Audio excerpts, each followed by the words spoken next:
Hey, okay, sorry, we had no audio for that whole time.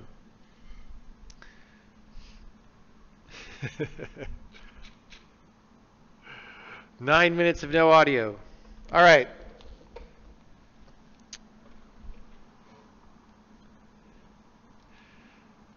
9 minutes of no audio. Don't you guys read lips? This is a lip reading class. So you're supposed to know everything that I just said. Anyway, someone was asking, just now somebody was asking about these cleanup tags and other tags that I have, and I was just saying that there are ways that I use to mark what's in the program, and just for kicks, I searched through here, and there's 299 of them of just cleanup, and there's other ones that say refactor and whatever, and it's not quite 299 different sites, but there's probably at least 250 or 270, because sometimes I paste things multiple times when I want them to be more eye-catching, and it's just a way to mark things that I can work on later. So um, if I come up someday and I don't have any super pressing things that I need to do, and I just generally want to make the code easier to deal with, then I know very easily where to go because I've tagged these things all along. Now the thing is that most code has uglinesses and nastinesses like this. It's just people don't like to admit it or think about them, so they sweep it under the rug, right? But it's way better not to sweep it under the rug. You tag all those places where things are not ideal, right? And even if I never fix all of these, um, at least anyone else, who comes to the code and wants to work on it, like knows, oh, the person who wrote this thought that right here things should be better than they are. Let me look at that and see if I can make them better. So it's very useful, I think. It's very, the nature of code is that it's very hard to make it perfect. And so, but because our job is to always make it better, then the more clearly we admit where it's not perfect, the better we're doing our job, and the more clearly we'll be able to drag it toward perfection in the future. So that's what that's all about.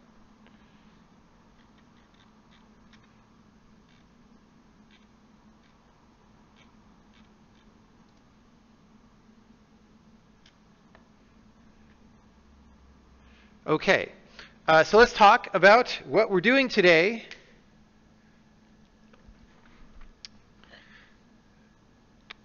Yesterday was Superstream Sunday, and we got a lot of work done, but a couple of inconvenient things kept coming up and required me to do some low-quality code pasting, right? So we had this concatenate routine, and we had to make several versions of this. I'll go search for those right now. We called them concatenate with, and oh geez, we've got, some of these are probably calls, but serialize had one. So is that still in? Yeah. So we made this thing. Oh, it's not in there. Let's look for the actual declaration. Main. Okay, so we've got this concatenate with spaces. And we've got actually two copies of that because one is local to file utilities. And we've got one called concatenate with new lines. And they're all basically the same. And I didn't, obviously, well, not obviously anything. These are all minor versions of this routine, or, these are actually front ends, so they're slow because they're an extra layer of abstraction that generates data. But the whole point is just to provide versions of this routine that do slightly different things. And the reason that we had to do that is because you can't have arguments after a varargs argument right now. So this is varargs. It says if I'm passing some strings to this routine, they'll just get piled together into an array called inputs, right? So that's fine. But if we want to say, hey, put a certain string in between, right? Or we want to provide a Boolean about whether they go just between all the members or after everyone. Like if it's a semicolon for the end of the line, you might want to put it even after the last guy, but if it's a space, maybe you want it in the middle. So you maybe want some stuff like between string is maybe nothing, but maybe you can specify that something, and between string goes after the last line too, right? So you can't do this right now. It doesn't let you, because it's just the way that I implemented varargs in the language semantics. I assumed that it would never make sense to have anything after this. But of course, it does. And there are times when you want to. And so I knew during Superstream Sunday that I was going to do this eventually. So I just did these ugly front ends onto this. But today, I decided to sit down and start making these changes to procedure calling. The procedure calling code was pretty old. I felt, it probably dates back at least a few years, or maybe it was even dating back to the earliest compiler code. I'm not sure. I might have rewritten varargs once or twice since then, but in any case, it was more complicated than it needed to be. And so I felt like it was a good time to both clean up basic procedure calling and to extend the functionality of varargs to let you pass arguments after them. You could even imagine later that you might allow more than one varargs array in an argument list. We're not going to do that today, but that's not a ridiculous thing to think about for the future. I just don't have solid use cases yet when I definitely want to do that. So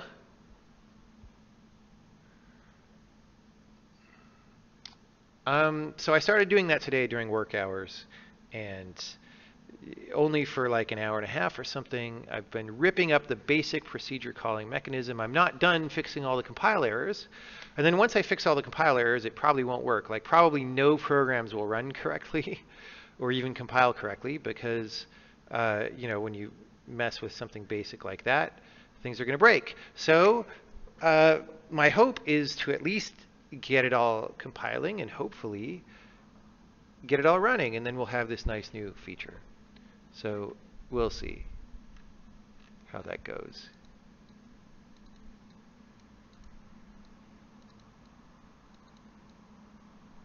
Why is 1001 spikes not on Switch yet? I don't know. Ask Tyrone.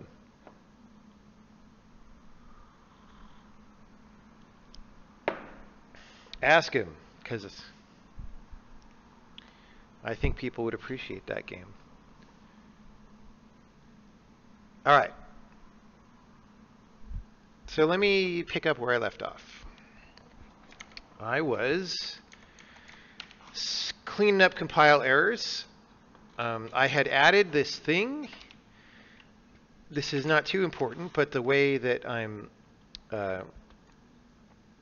implementing varargs now, I just added this varargs info that contains information about which way we're trying to do varargs. So you could be spreading an array that already exists, or you could be passing arguments that have to be coalesced into an array.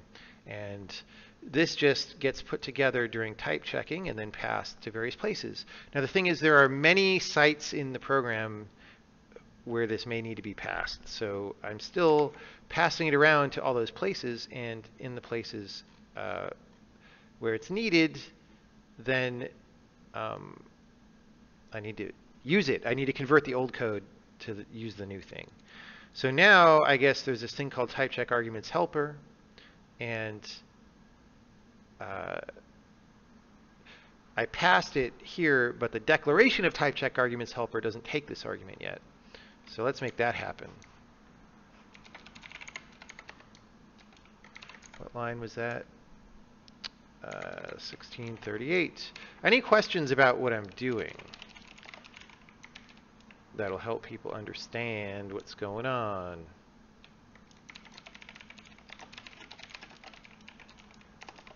So because this is C++, I have to do this twice, because C++ is very sad. Okay, here it is. Oh, I put varargs info here. I just didn't put it here.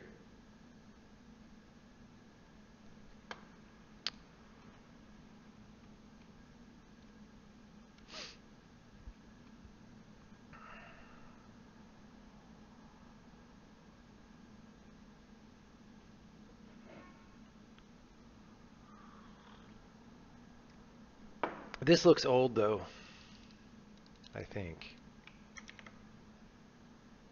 Maybe not.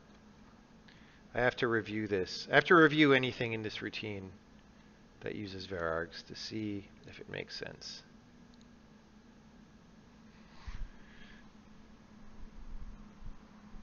You almost never use varargs in your C, C++ programs. What do you actually use it for? Varargs is actually very useful. I almost never use it in C or C++ either, but that's because it's so inconvenient and annoying in those languages, right?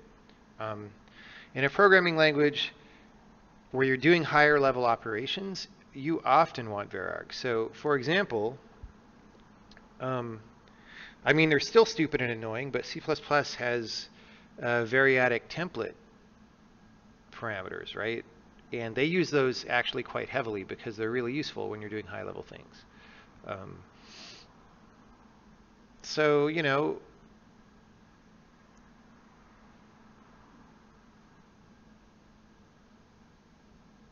I mean, for example, during Superstream Sunday, I wanted to use that concatenate routine at least twice, and that's a varargs routine, and that was just in one day of programming.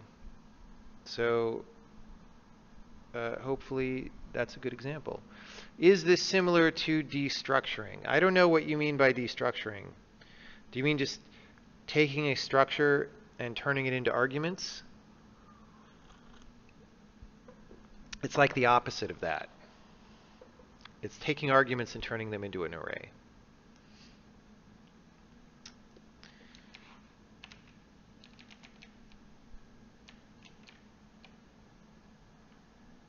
It's funny, people use random terms from some programming language and expect me to use them or to understand the question.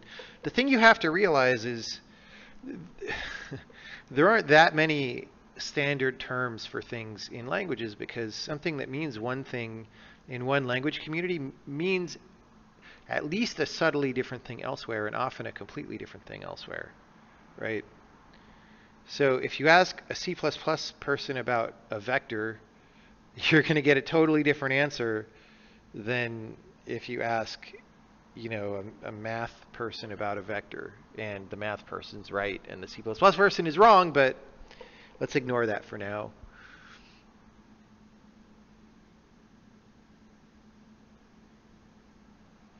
Yeah. Okay.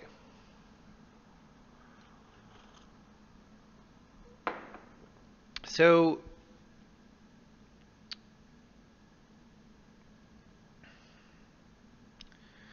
well, we're looking at type check arguments helper. If it contains varargs, we get the element type because we're going to type check that.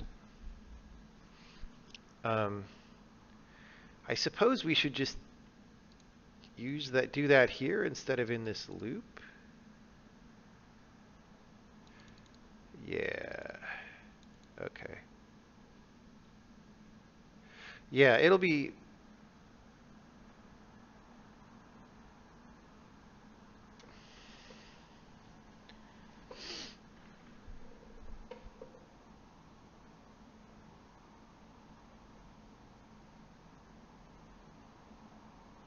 okay. So one of the things that I was unhappy with was how the varargs was messing with the regular procedure call loop and making it more complicated. And I think now I can deal with most vararg stuff up here.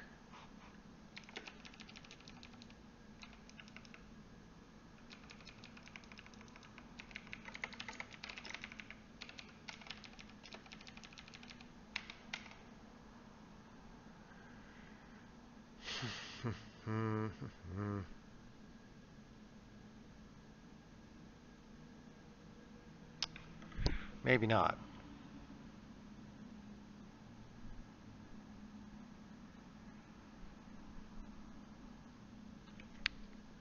But it'll at least all fit in one if block. The question is just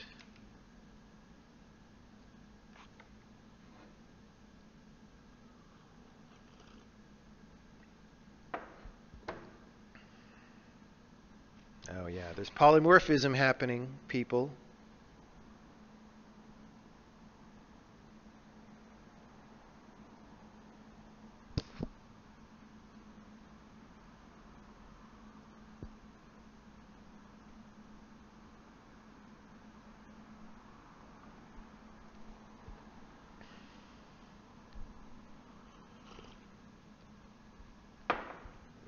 Okay, I hadn't thought about the polymorphism case. This may be more annoying. Because you have to present the data in such a way that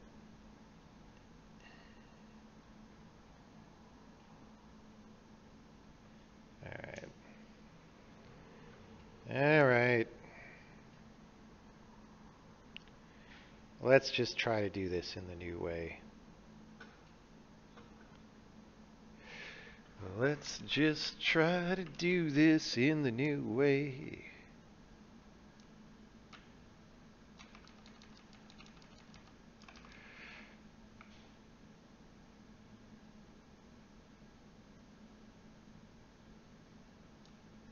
So we're going to say this thing called arg has whatever the current argument is, and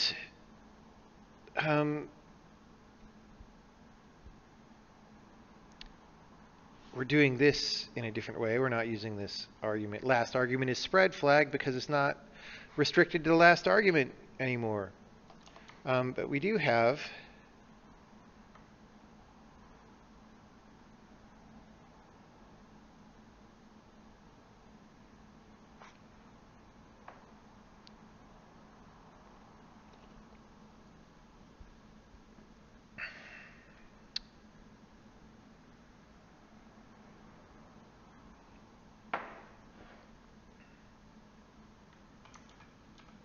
this is when we weren't doing spread. So what was it called?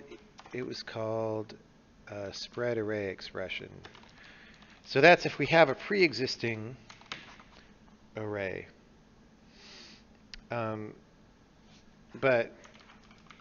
I mean,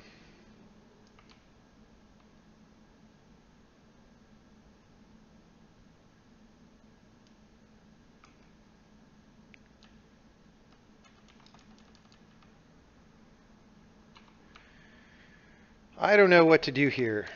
This is confusing. Let me look at the polymorphism code to figure out what we need to do. Look at all that.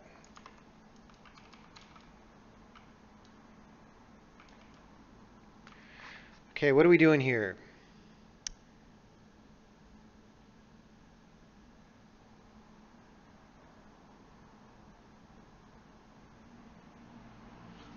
If it's a polymorphic procedure argument that isn't being dealt with already, set up polymorphism.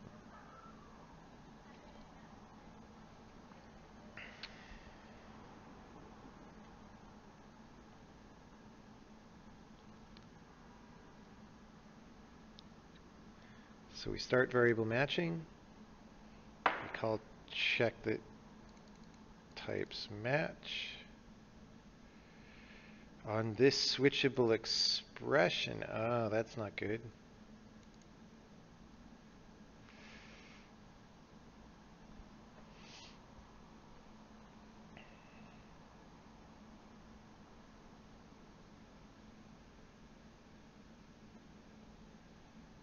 Okay. We can kind of do a hack to make this work.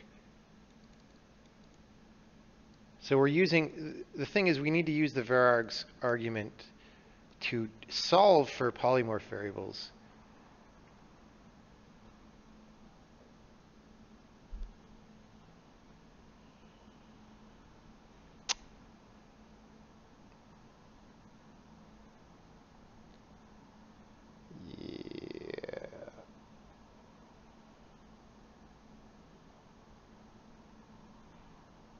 Okay, here's what we'll do. We'll, instead of hacking it, we'll do the following. We'll say if, do we have this index I? Yeah, so if I is equal to vararg's argument index, so if we're doing the vararg, and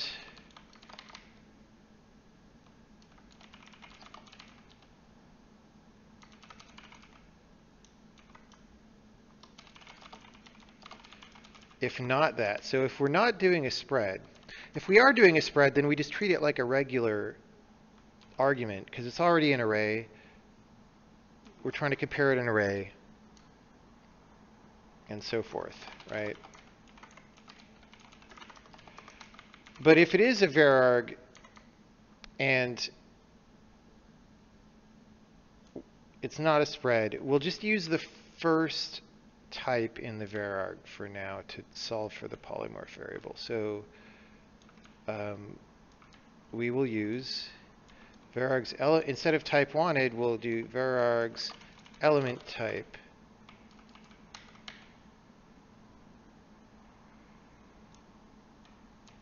And instead of this, we'll do, because we can insert a cast here.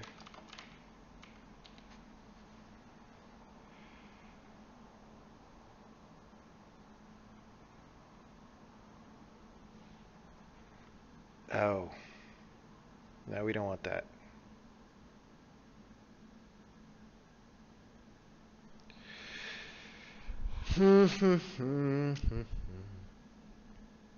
Okay, we'll do the real cast later.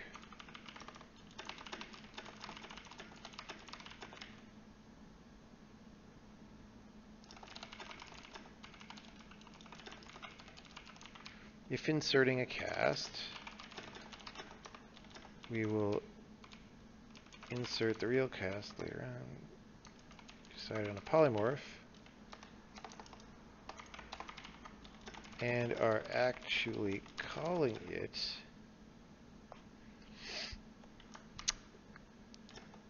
in the meantime, we can throw away the cast, I think. Okay.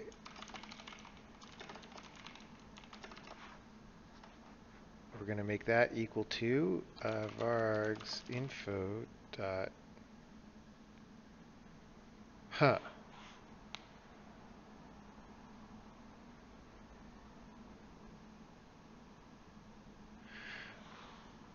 Somebody may provide no arguments to a polymorphic procedure that wants arguments. If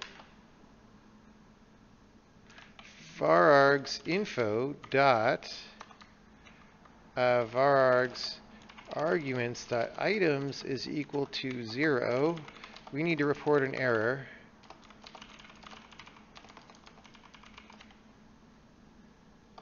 At do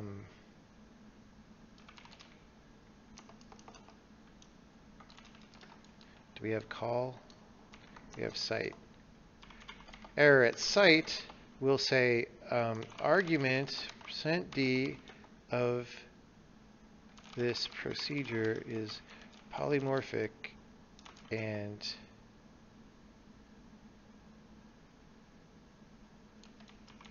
varargs, but no variable arguments were supplied, so no type can be deduced.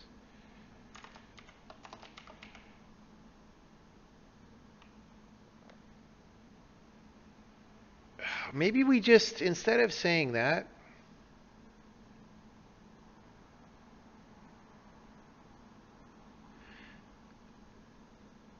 maybe we just say the type is void, but we would need to make an expression of type void, which doesn't exist. We'll just do this for now.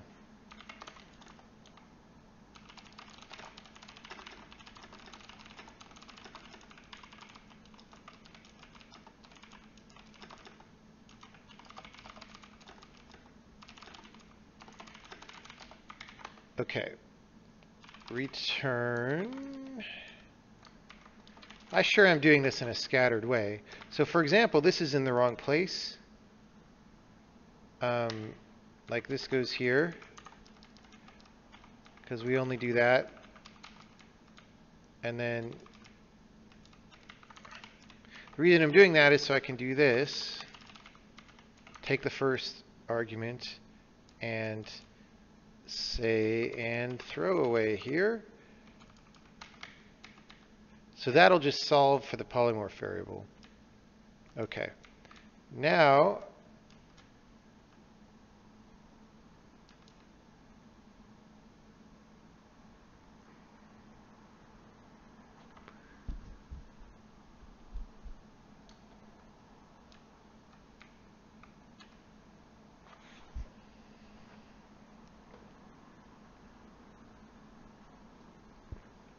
okay. Here,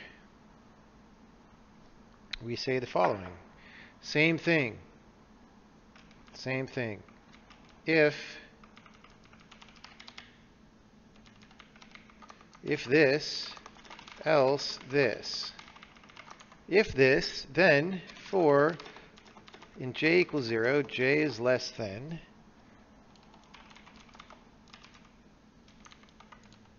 I probably should put this into something with a nicer name.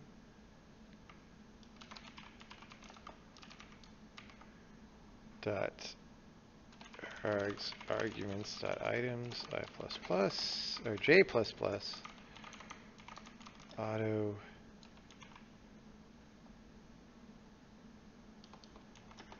equals varargs info dot varargs arguments sub j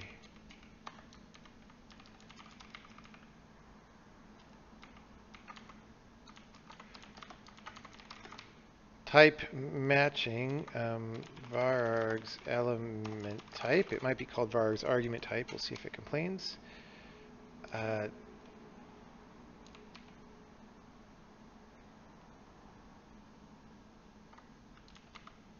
Inferred type.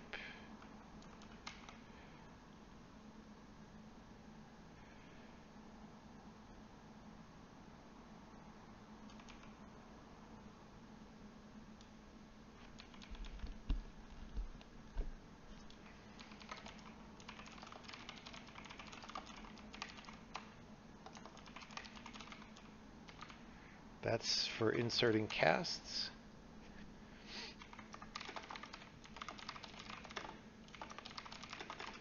If we don't match, then we break out of the loop so as not to spend too much CPU time or spam people with error messages.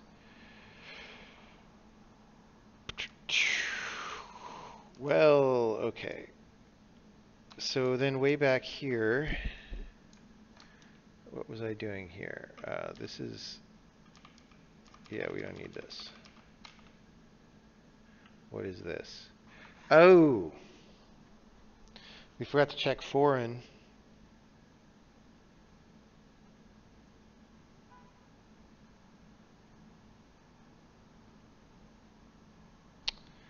So for foreign procedures, aka we're calling into C or C++, the rules are different. Of course, those can't be polymorphic, so we only need this check down here.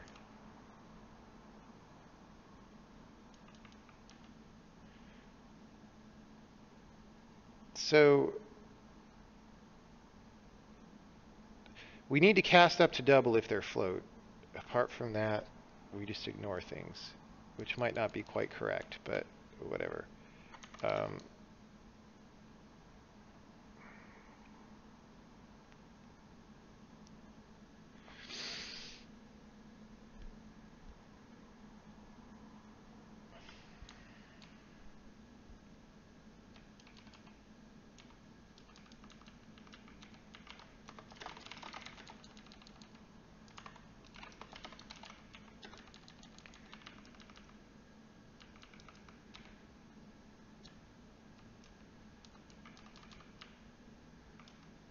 Okay.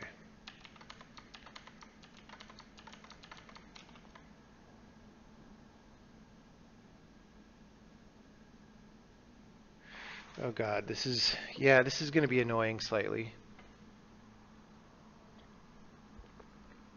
Okay. Float 64.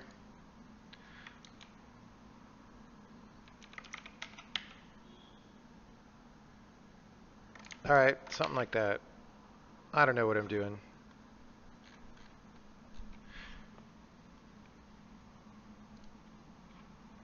I realize I have not been speaking very lucidly during this last thing. I'm trying to figure this out.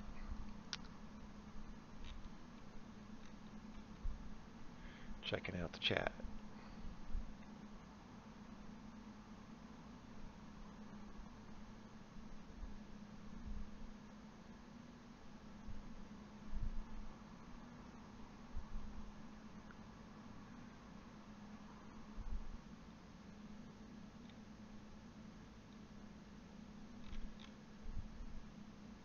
Yeah, varargs in C and C++ are really annoying, and I don't ever really use them.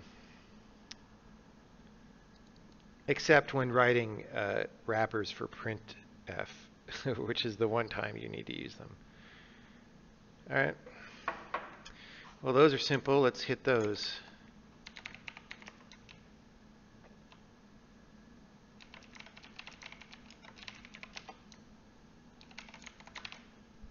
Oops.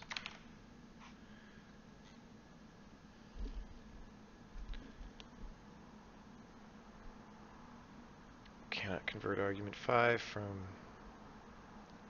All right. I don't know what that's about.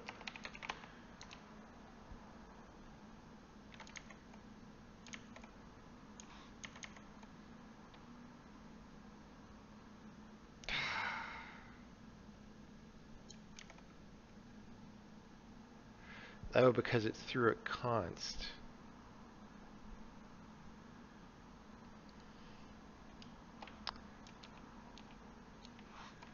We'll just do this.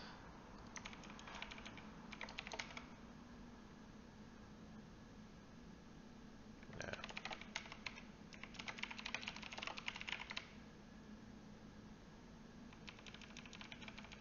I don't usually use references for modifiable parameters in C++, but I'm going to try it out, see how I feel about it. It's a time to experiment with new things. Cannot convert argument 2 from... God. I already hate const. I already hate const.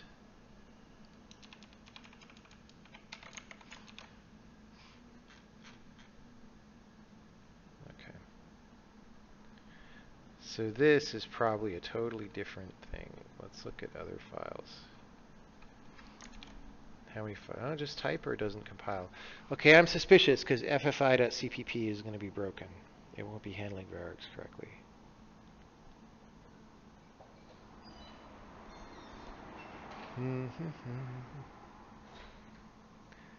Warning, I'm streaming. So anything you say will be broadcast on the internet. Programming, which is like playing a game.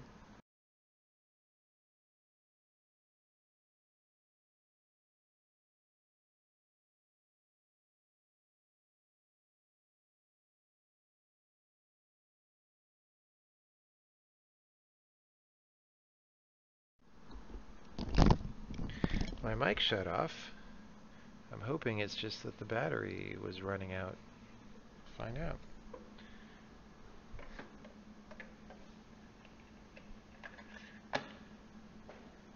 No, it claims it had battery. Dude, I don't know.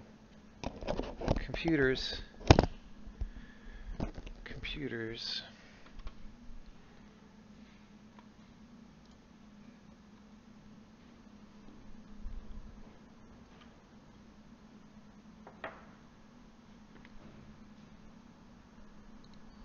Computers. Okay. So make polymorph of called procedure. Apparently it doesn't take the varargs info or something. Let's see. 3151.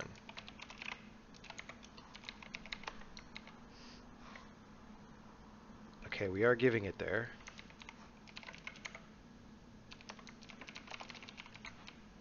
So after the args, we go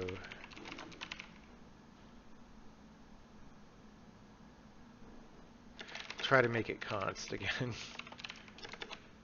Maybe we don't need to modify it.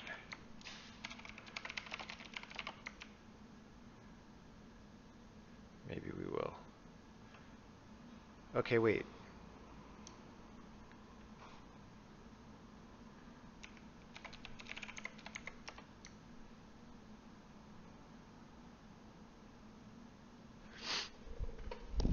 I think I decided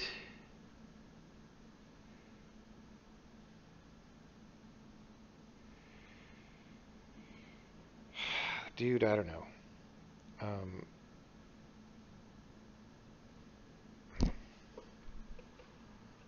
We've definitely got some vararg stuff here.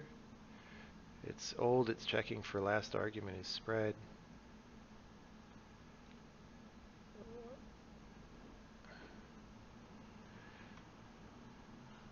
Like why, so this is confusing me. Like I said, things are maybe too complicated, and I want to find more ways to simplify them. We just did a thing that was meant to solve for polymorph variables when type checking, and here's another thing.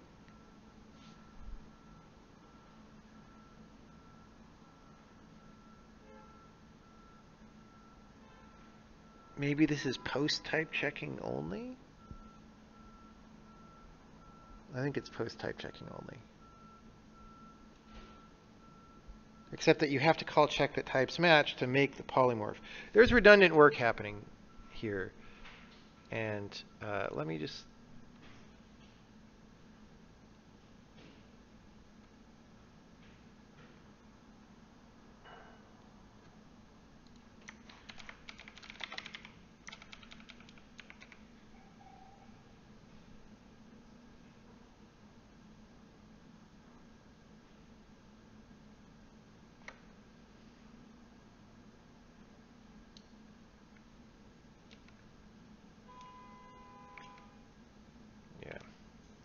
All right.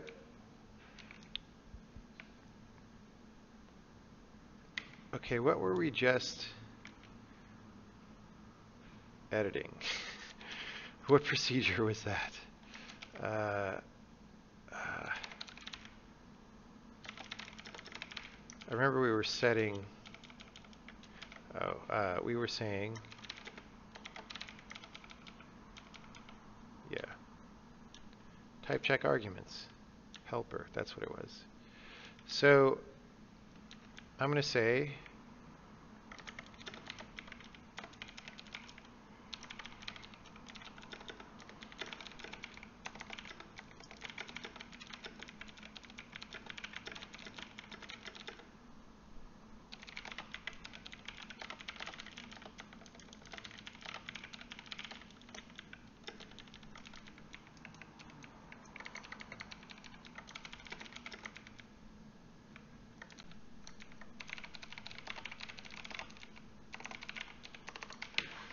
okay.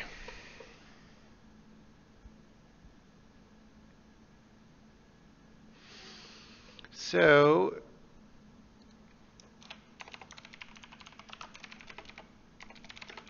well, I guess we're going to need this. And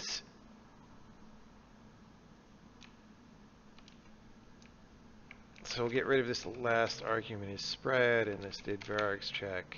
We didn't need those. Okay, so what are we doing? We're putting these into the match solver, which is essentially what we did in type check arguments helper. So I don't frickin' know. Look, I don't frickin' know. I'm going to write down. So first I'm going to get the code working because we've already done a very major change. But I want to investigate why, writing this on a piece of paper, to check out this polymorph redundancy to figure out why we're doing something twice that seemingly is similar or possibly the same thing. I really honestly don't know.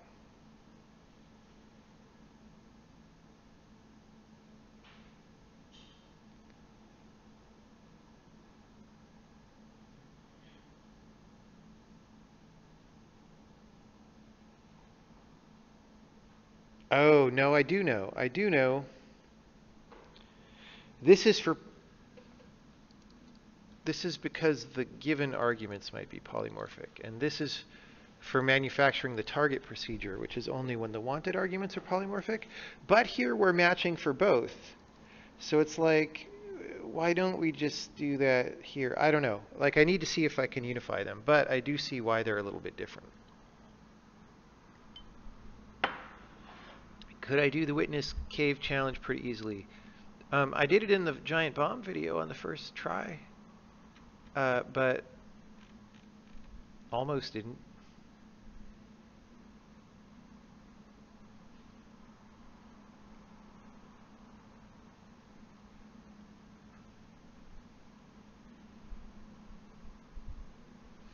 All right.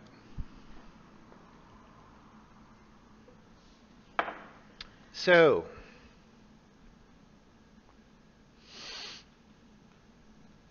we basically need to do the same thing here. Hi, doggy.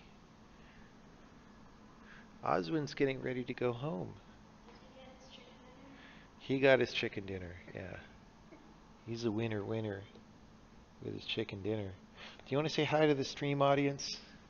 Not really, but come here. Come here, man. Oh, oh. Say hello. Say hello. No, look at the camera. No, okay. He knows he's being looked at and doesn't like it. Okay. Okay. Here we go.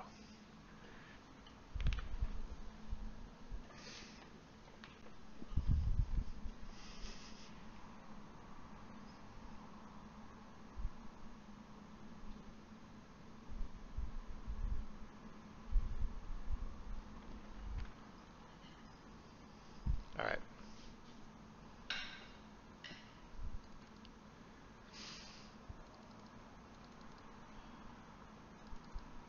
Yeah, so here I did the same strategies I did in the other place where,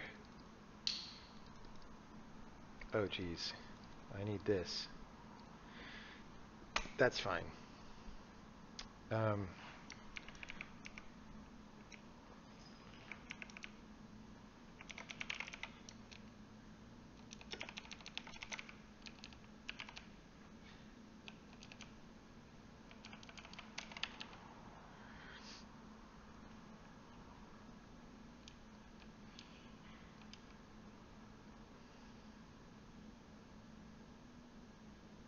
Oh, here's that same thing where I said, hey, what?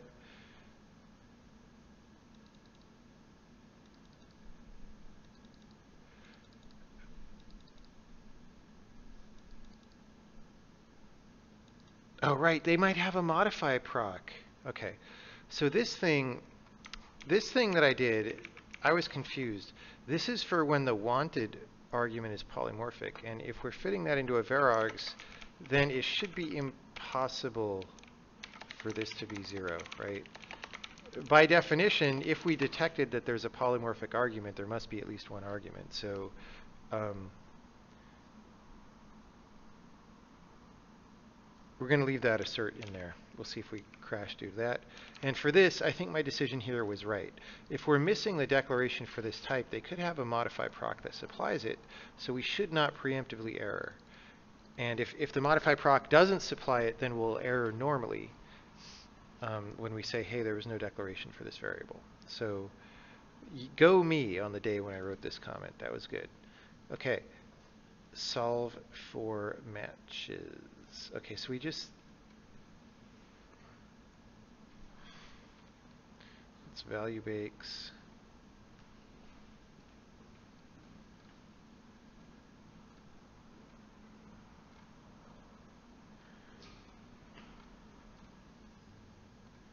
Okay.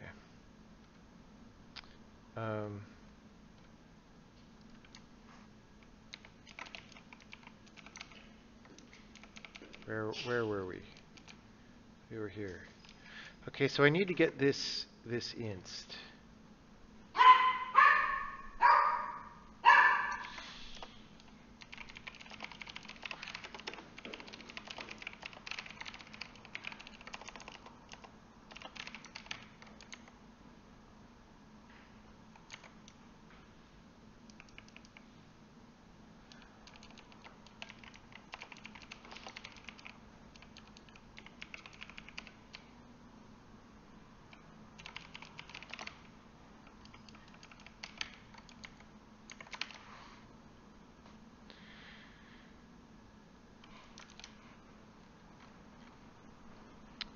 All right, type check arguments does not take 7 arguments.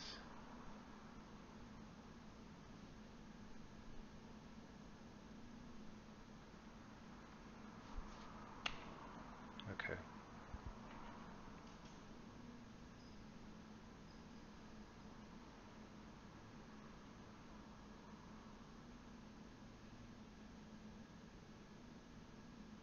I'm not sure why it succeeded here, because I would have thought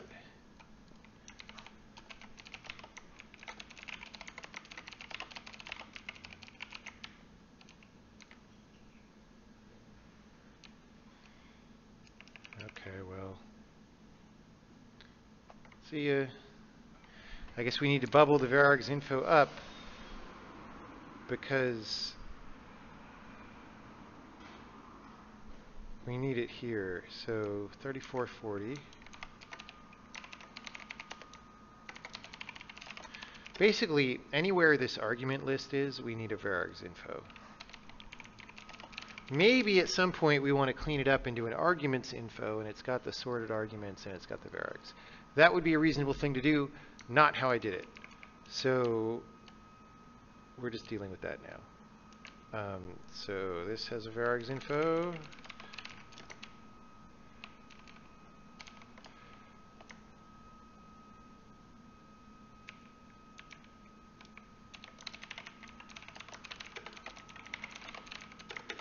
And then this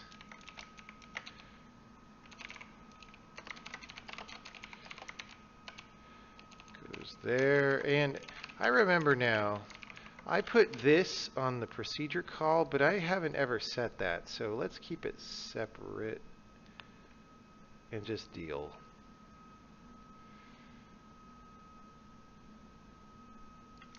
So instead of declaring that, we pass it.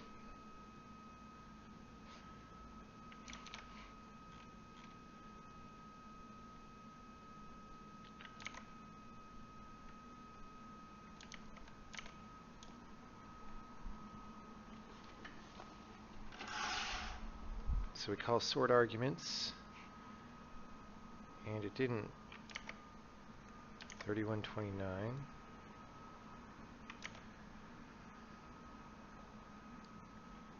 Cannot convert argument 5 from varargs info to, okay, so I'm doing this. Okay, that's fine.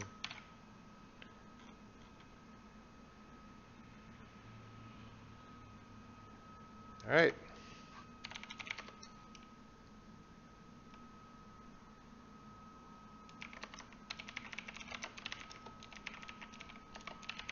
Oh, that's probably why I had it. Yeah. Right.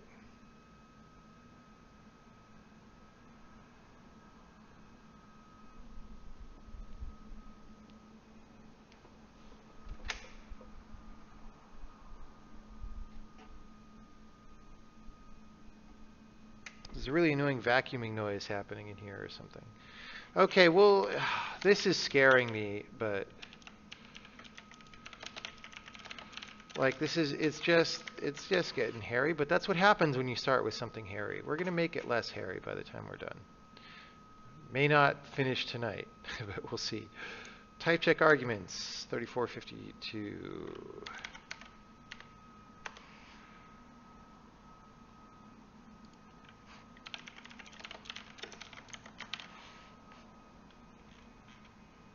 Uh, 4776.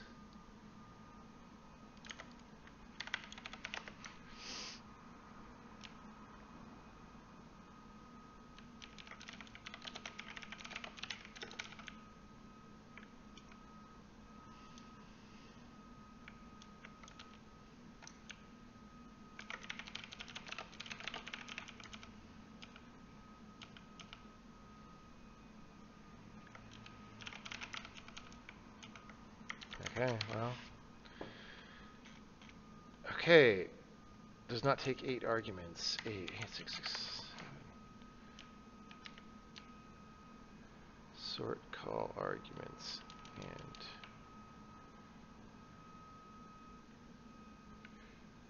all right.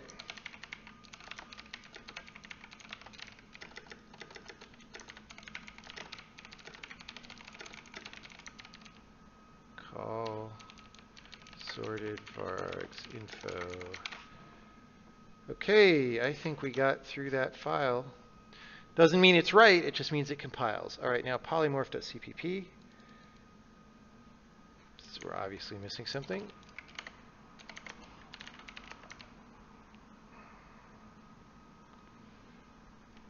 I guess we forgot to do it twice. Oops, what's in the wrong place? Oh no, we didn't. It's just const down there. And it's not const up here. It's C++. You have to do everything twice. And they better match. Oh, that's better. Did varargs check?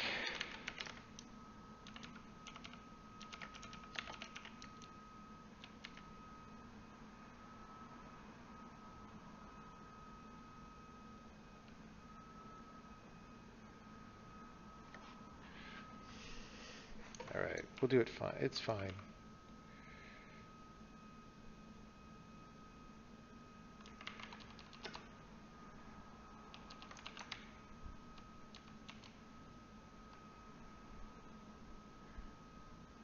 Okay, this is wrong. It's a good thing. Okay.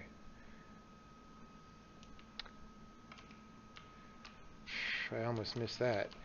It's no longer the last argument. Okay.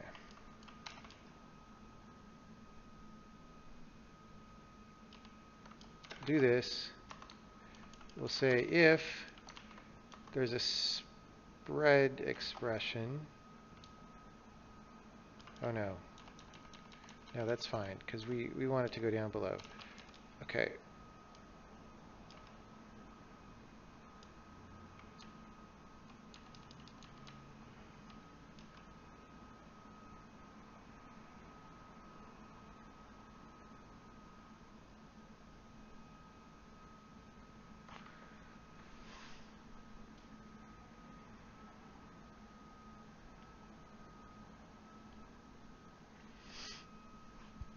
So this is going to go up here.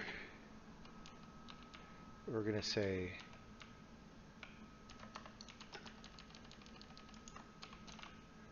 if oh.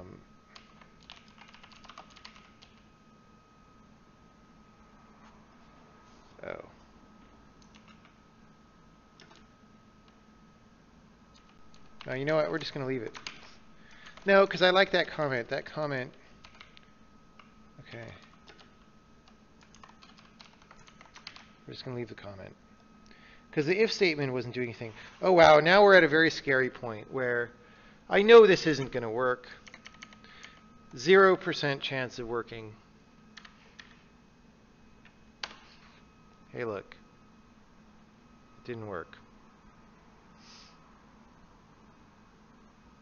But this gives us a very concrete thing to debug, and that is good. So I am going to heat up some more tea because my tea is gone. And then we'll start doing this.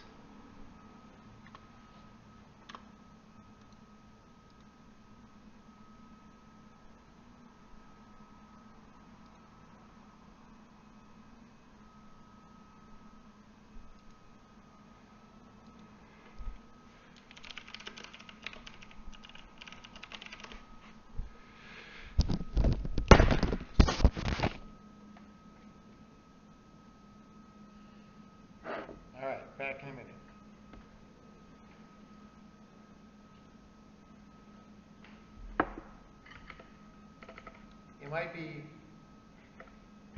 We might have a little more action when I get back because we'll be debugging concrete things instead of doing sprawling changes.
is that noise?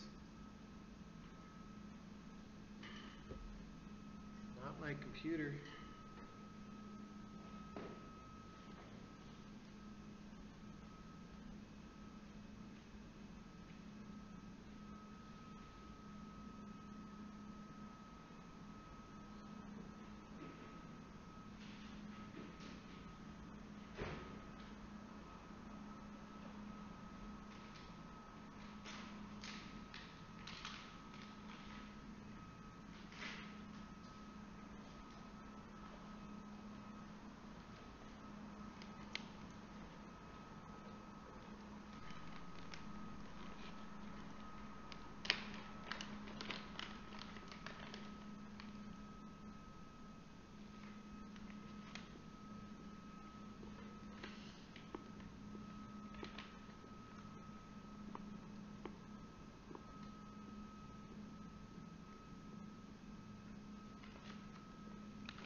Okay.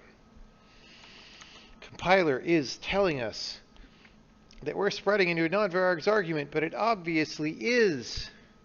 So let's figure out why it thinks that.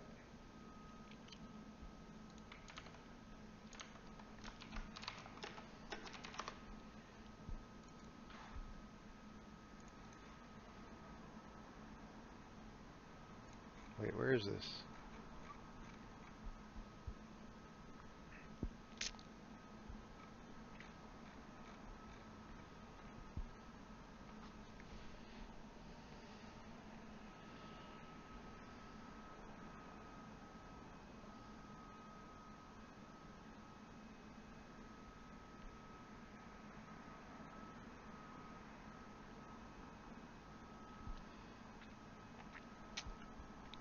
Well, that's weird.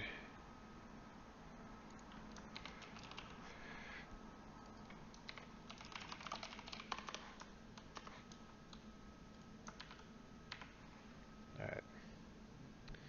Attempt to spread into a non-varg argument. Sorted index is 0. Varg sorted index is -1. Why?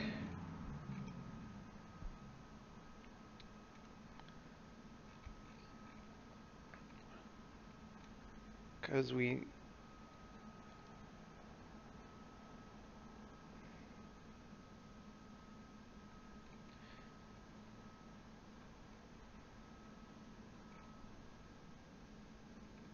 Okay, so the the idea that we need this varg sorted index is wrong.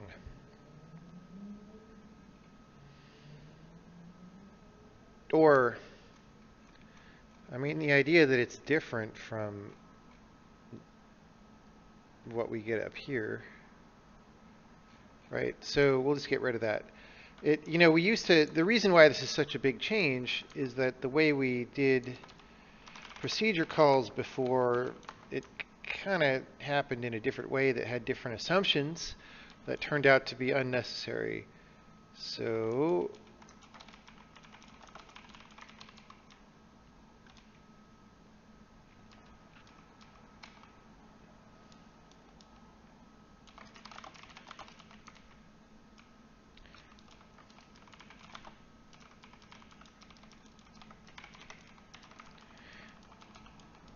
we're going to do that. Procedure call is missing arguments input. No, it isn't. But that's at least a different problem.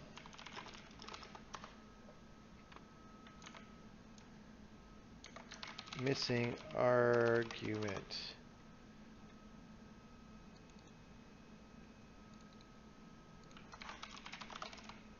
I hate this new UI. That's... I hate it so bad. All right.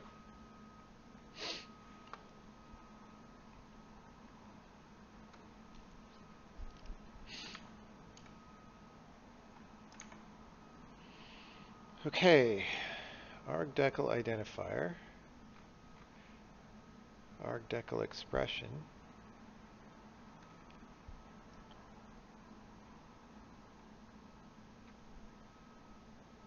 So we don't have a sorted.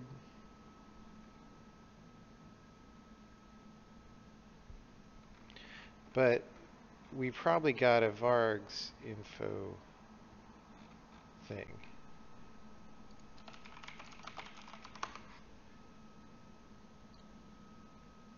We did. So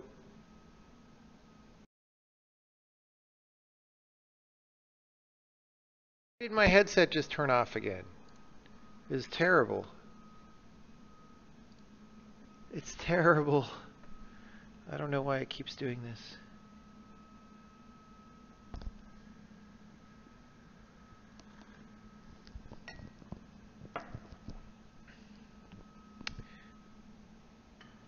Well, it's theoretically not Bluetooth from the host PC. It's this thing has its own base station, which I don't know if it uses Bluetooth or something. It probably just uses Bluetooth, if I'm being honest. But I've never had this problem before. Maybe it just thinks I'm not saying anything and is timing out to preserve battery. I'm being too quiet. I don't know. I don't know. Okay, so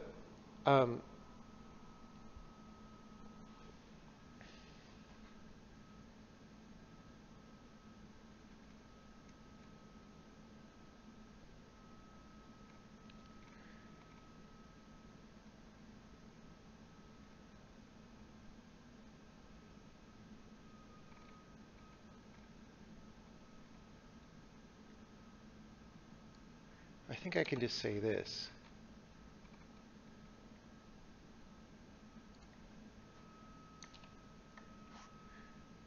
We want to if sorted index not equal vargs element index.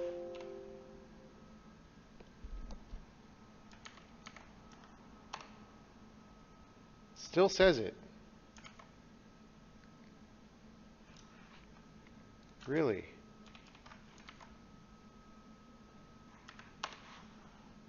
That's interesting. Oh, we probably have -1. No? Sorted index 1. Oh, right.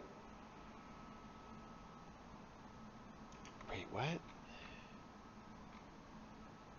Args wanted 3.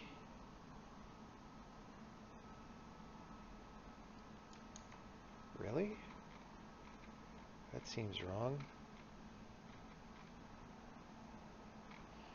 I thought args wanted was supposed to be based on the actual procedure.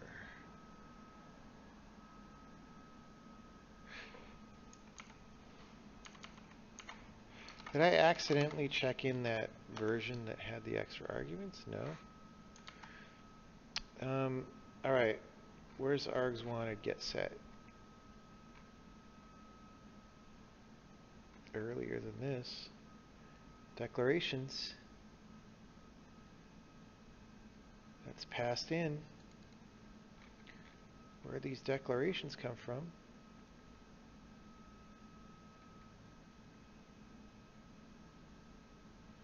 Lambda argument declarations.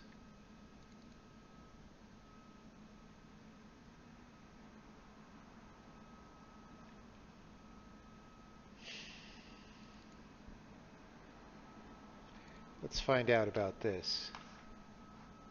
Proc expression line number. Proc expression file name. Demo better arguments, that's no surprise. Line 3. Oh, right. Let's just... Okay, before we do anything fancy, I thought we weren't doing anything fancy yet. Before we do anything fancy, we just want regular old programs to still compile, right? Like that's the first bar to clear. Okay. Assert info name.count is less than 100 is missing args. So assert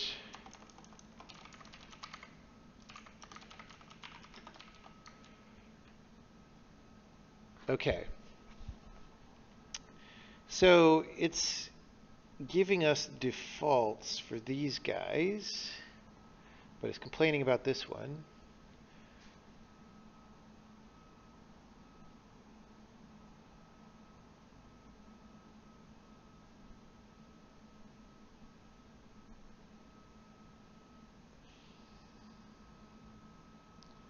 Those are just so we could pass those to print.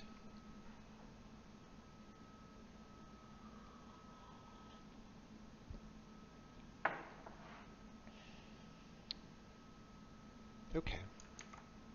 We okay.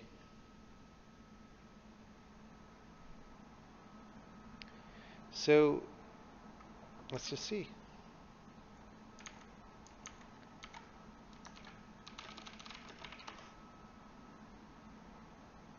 We already have a breakpoint there, right? Yeah. Okay. So, right. We only have one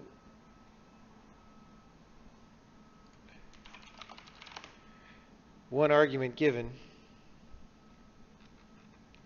And this is wrong anyway. This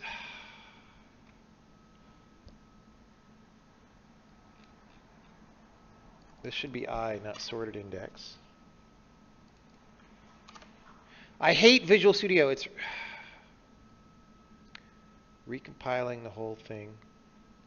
All right. I just wanted to make that edit for later. No. All right, well, now we have a crash. Probably because we put a null in the argument list. Yep.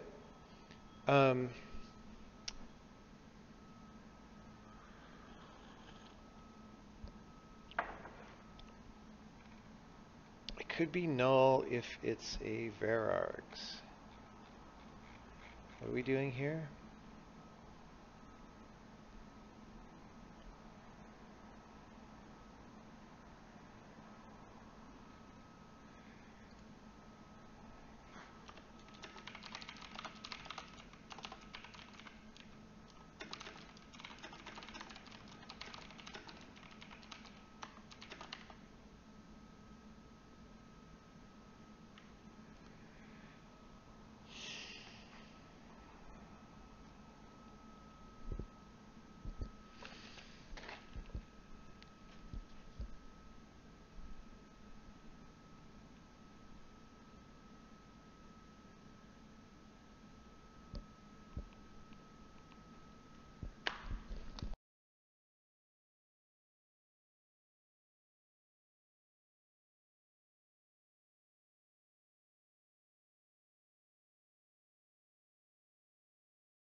I can't stand typing in this editor because all those boxes of crap are flying around the screen. This program is just not made for people who can concentrate. It's made for people with short attention spans who have no idea what's going on. I really can't stand it. Okay, if args element index is equal to I, then if argument list sorted I is equal to null, continue.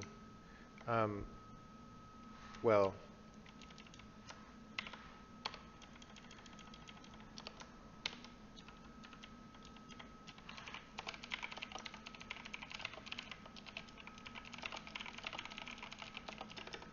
what did it just do?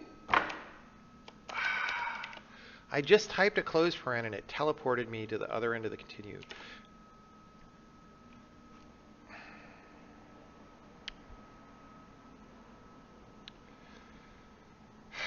Visual Studio. People ask why I have to rebuild things, and it's like, isn't it obvious? All right. If spread, we are not allowed. Oh, if spread, it should already be in argument list sorted. Now, I may not have done that. So this assert might go off because I wasn't sure what the policy decision should be before, but I think it'll be simpler if we put it in argument list sorted at the right time. So the only time that I'm going to let this be null is when we're not spreading, when we actually have a bunch of arguments that we're trying to compact. It's called argument index.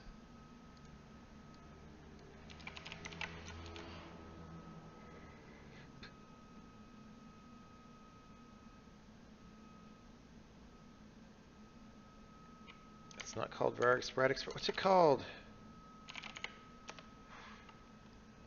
Spread array expression. I need to rename these things. Spread array expression.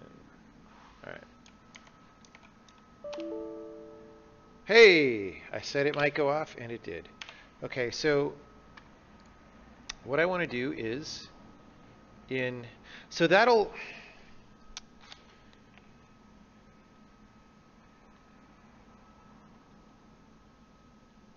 if we put spread array expression in there, then it might simplify the other cases.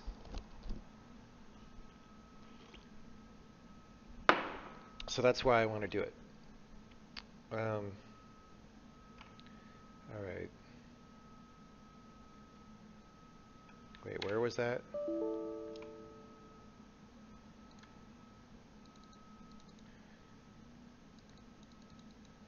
Okay. Type check arguments helper.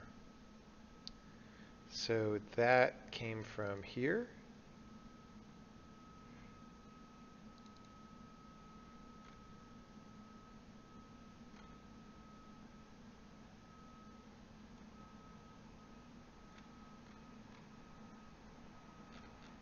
I don't know, man. So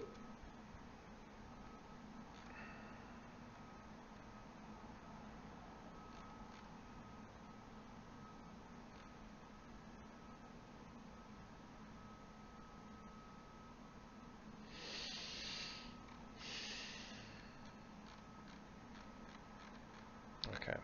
So this is the routine that fills up argument list sorted. Let's go to a real editor.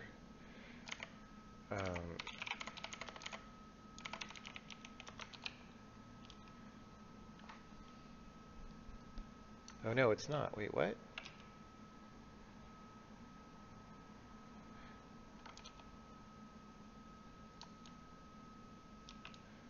Okay, it's sort call arguments and maybe polymorph that fills it out.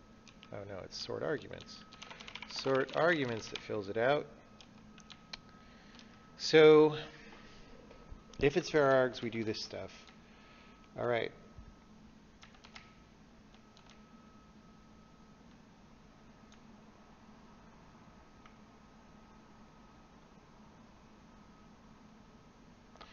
If it's spread, we set the spread array expression. But let's also just put that in there.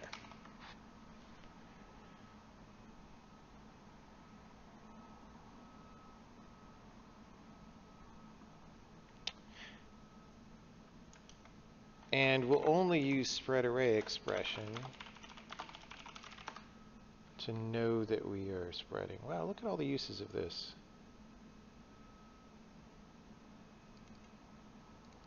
I just have to look for if anyone is using it.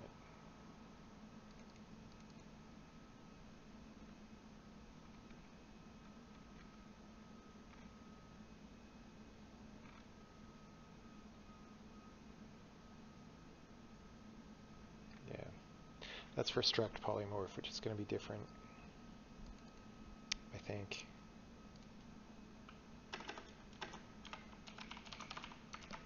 I'm going to write down to check that.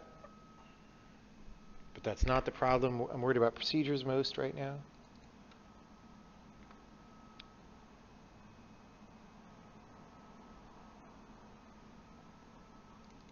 Okay, here.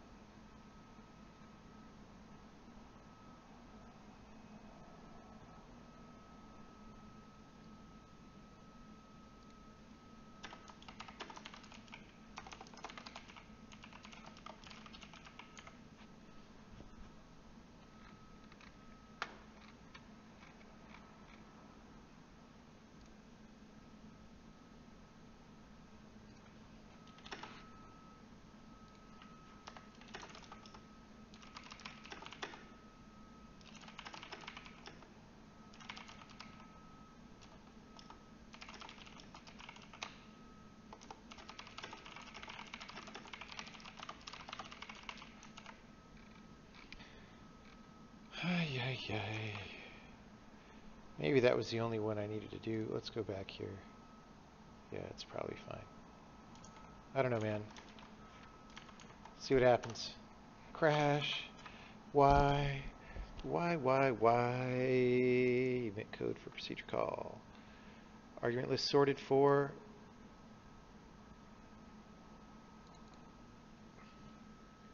Argument list sub I is 3. Argument list has 4 items. Oh, but it has no inferred type. Probably. Yeah. So this is, so we have a vargs array register.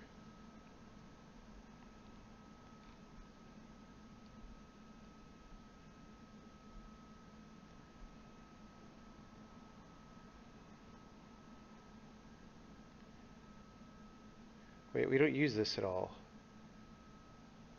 This is like, nobody uses this given at all.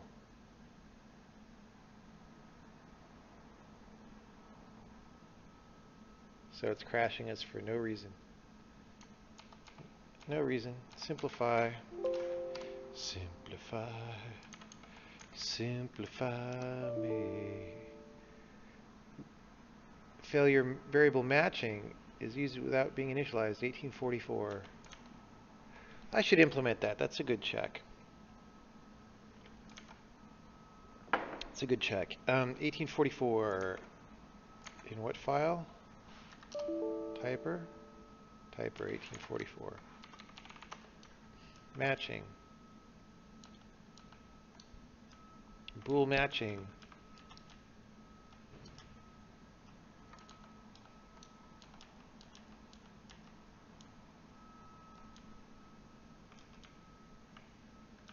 That means we didn't hit.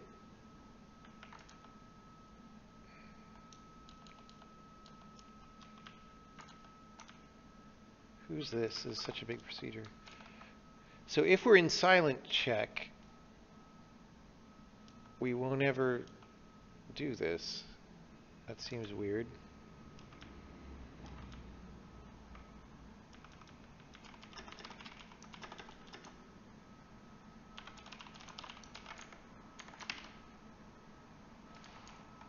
I don't know. I'm suspicious about that whole thing. Procedure call matches multiple possible overloads. 333 and 341.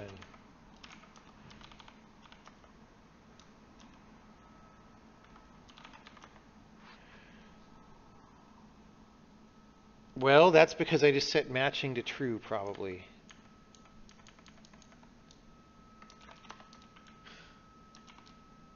What if I say false?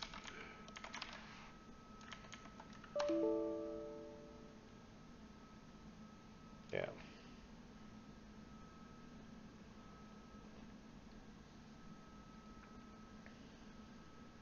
Oh, that's a funny assert. All right. Anyway. So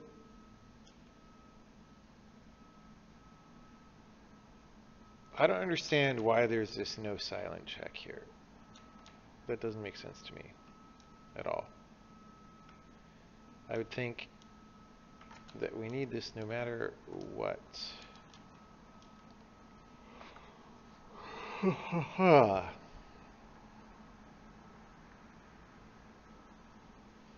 maybe that's incorrect.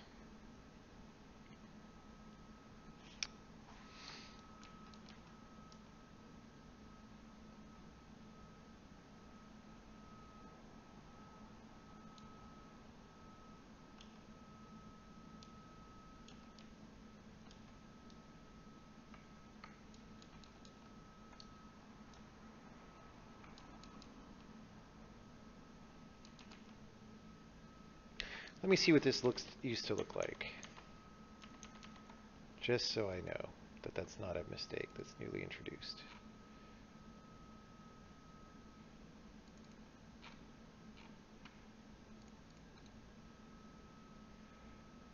Show log.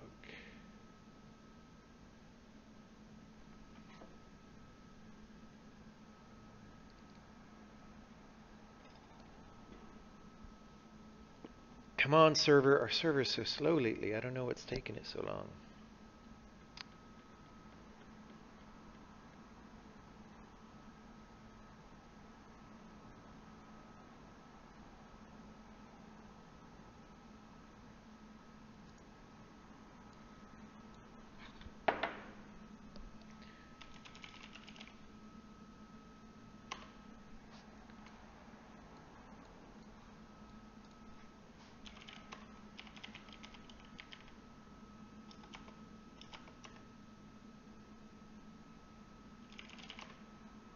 Load average on the server is 0. It just takes it forever.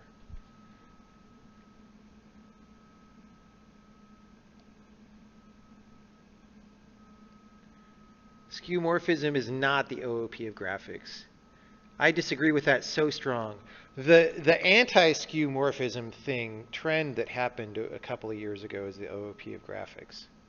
Oh my God, that was the worst thing ever. Okay. Wait, I didn't even want this. I wanted to compare with...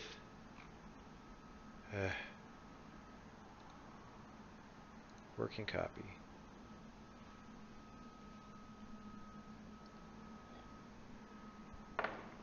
Whoever decided on the anti-skeuomorphism thing, like, didn't...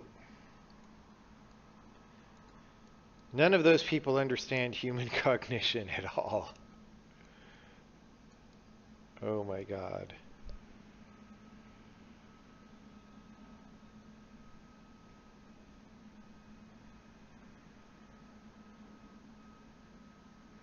Yeah, no, all these flat color design languages are horrible. I mean,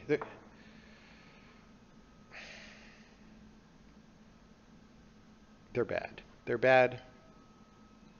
They're bad.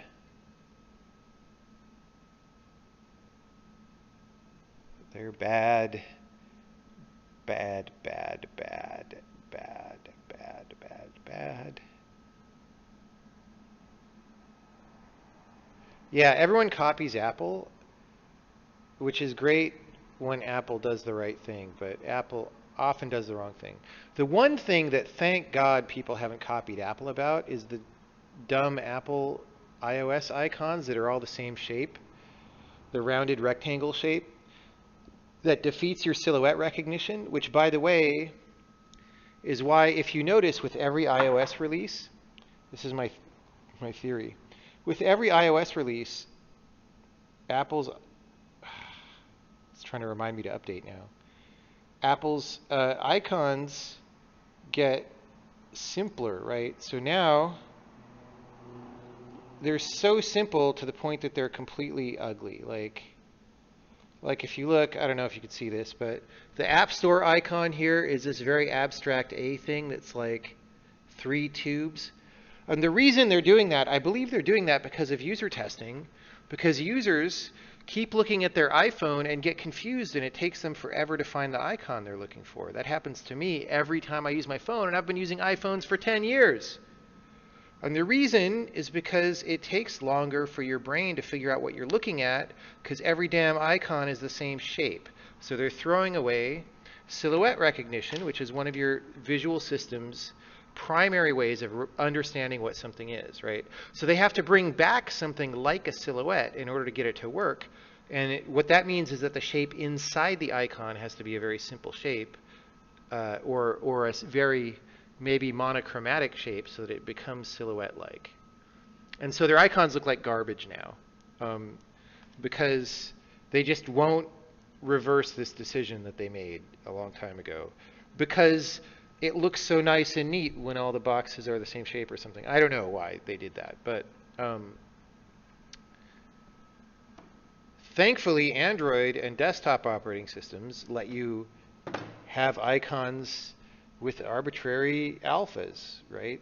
Which it's still, people are trending toward this circle thing, which is just as bad as the Apple thing, but at least there are multiple shapes here. We've got squares and circles and stupid infinity signs and this thing, and that helps. That helps a lot. So if people start copying Apple on icons, then I'll quit computers.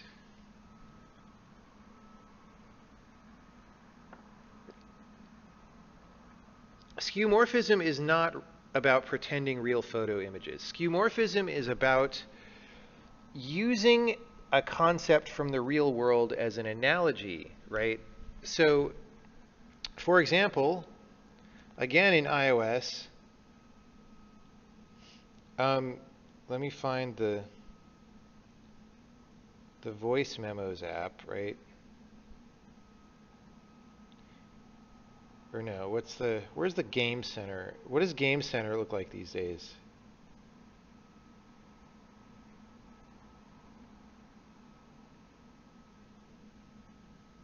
Does it? Oh, there we go.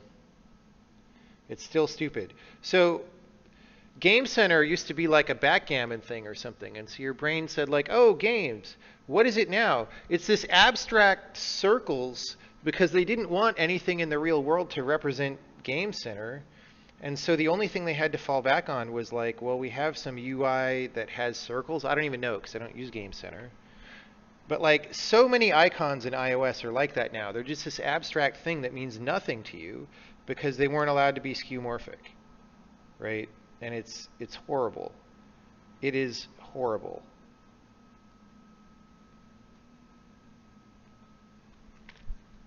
What about material design? Is that a good compromise?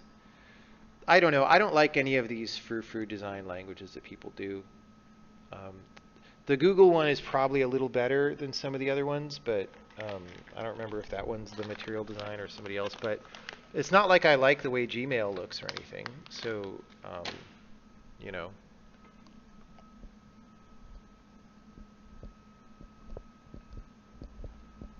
Well,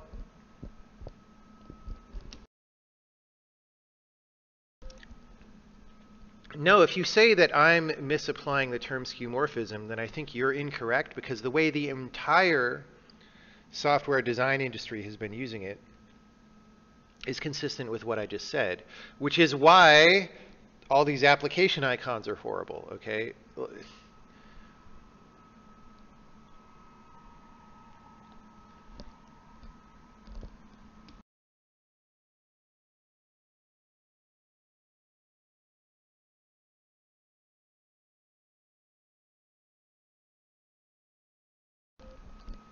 Okay. If you're saying everyone is misusing it, I'm a little more sympathetic to that, but then there's that thing where words mean what people use them to mean. Like if enough people use something a certain way, then it means that now, and there's not very much you can do about it. Like people say I could care less to mean I couldn't care less. And it's just what it means now. There's a bunch of phrases like that. So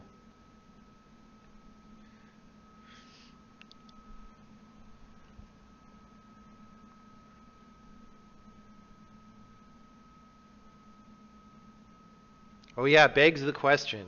That's one. I was trying to think of that one actually, and I just didn't pop to mind. Yeah. Begs the question now means raises the question, even though that's not at all what it used to mean.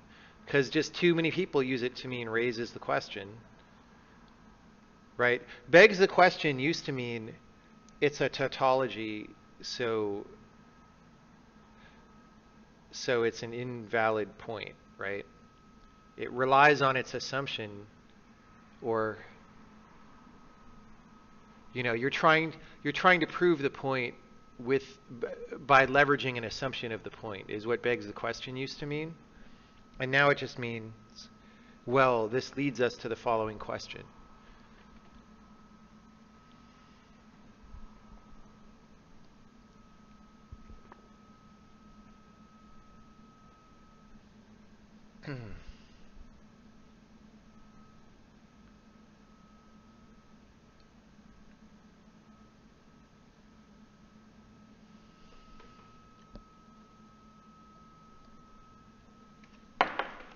So I think skeuomorphism kind of now means what the design industry has been using it to mean. And I agree, it's a bad, I mean, it's just taken to such excess that it causes huge problems. Like, I'm sympathetic to the idea that if you want to make something look nice, you shouldn't try too hard to make it look real worldy, because there's probably a lot of ways to make things look nice that aren't real worldy. But as always, when people are bad at what they do, they take things too far and cause more problems than they solve. Like, that's the story of the whole tech industry in a nutshell, frankly. Okay, what even was I doing? Enough ranting. I was... Oh, right. I was looking at something around line 13 something, because I wanted to see if that silent check test was like really from the original thing.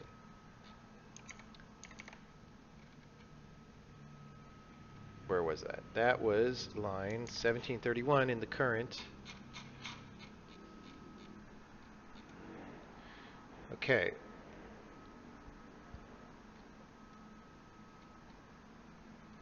So this was only for varargs.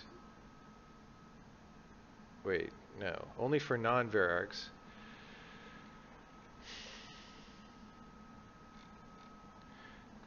We said if not silent check. So what...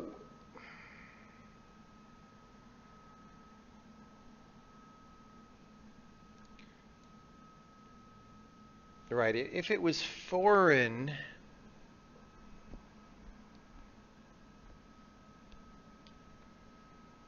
we did that.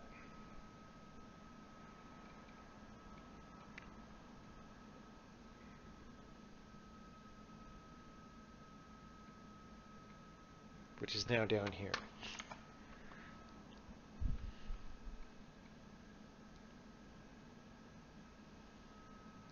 So I guess the question is, what was the default value of matching?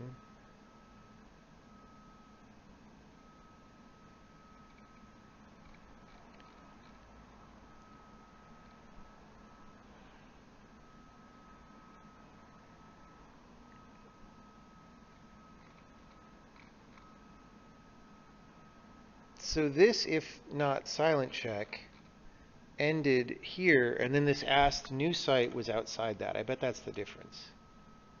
Right? Yeah. So this got moved in by a scope, which was a problem.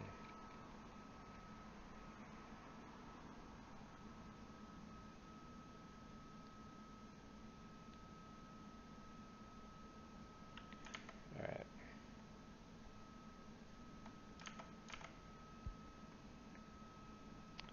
Well, we'll see. We'll see what that did. Man, all these rants take time out from my programming. Another crash. Maybe the same crash. Who knows? Who knows? Nope, totally different. Okay, here we have a null expression again.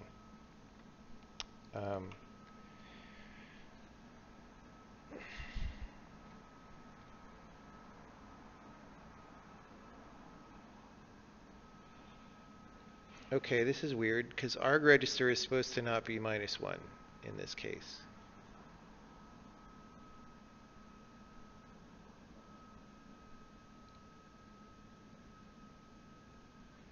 Oh, argdefn is null.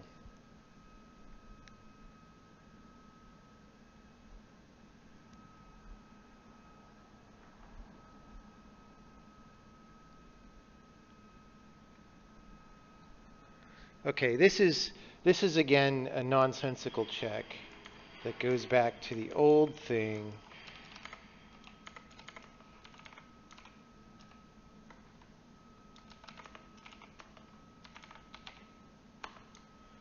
Okay.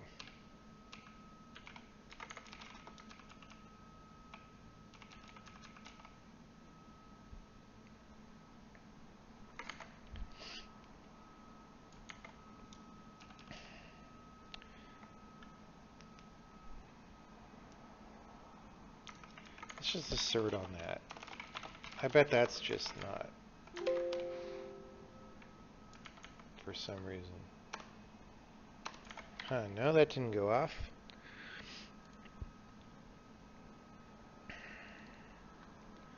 Okay, argdefn is null. Oh, because we set it to null down here.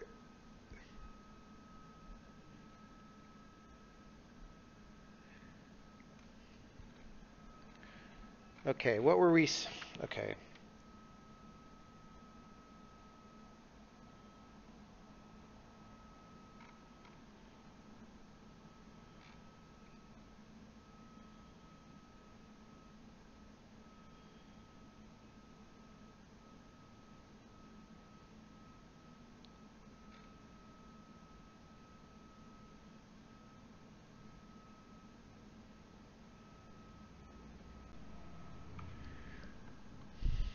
Okay.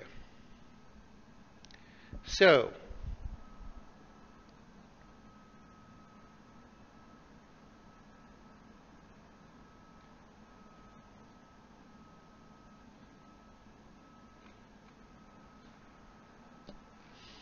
this is a little convoluted for what it's trying to do, honestly.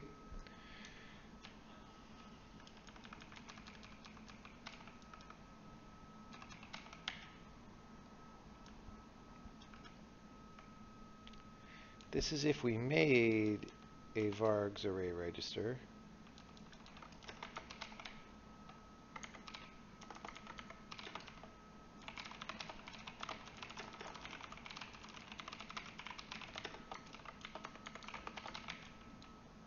Okay.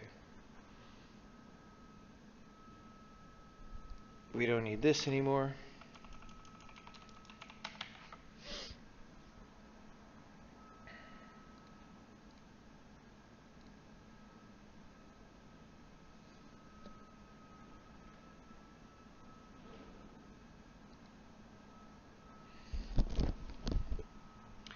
You say bool big argument equals false if argdefn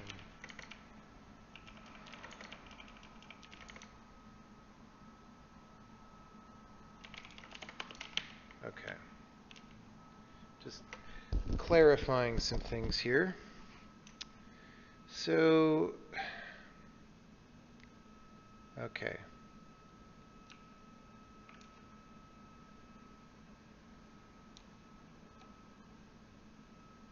So arg register will be -1 unless we dropped in a vargs array register, which we will only do if we made a vargs array, which is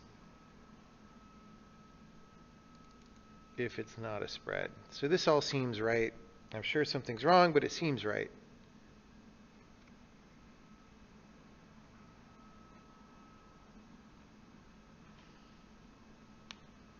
Okay, let's try that.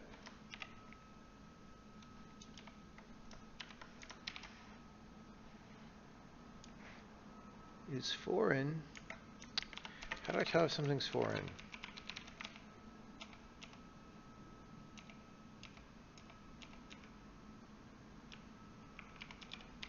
Lambda is foreign. Lambda is foreign. Another crash, probably the same one. Yep, same one. Same one, but at least we cleaned it up a little. What is site line number? Site file name 159 in print.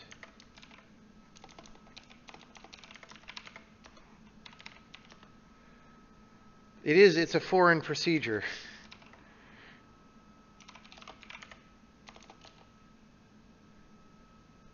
Which one is it? Has to be sprintf. stbsp sprintf. Oh.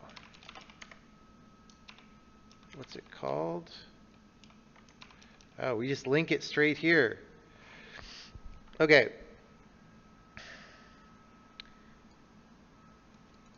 So if it's an any,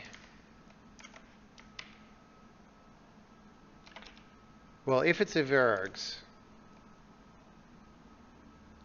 and it's foreign, then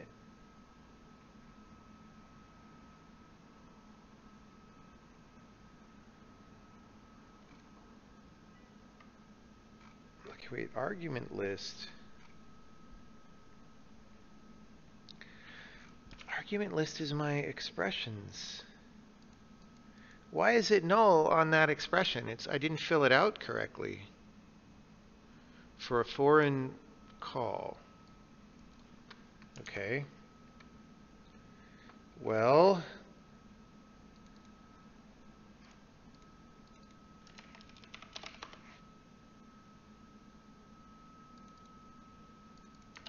okay.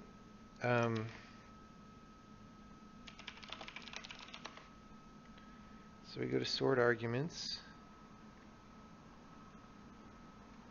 We'll say site. Oh, I hate this. Site s is equal to that. Okay, we're sorting arguments. Boom, boom, boom. It's varargs.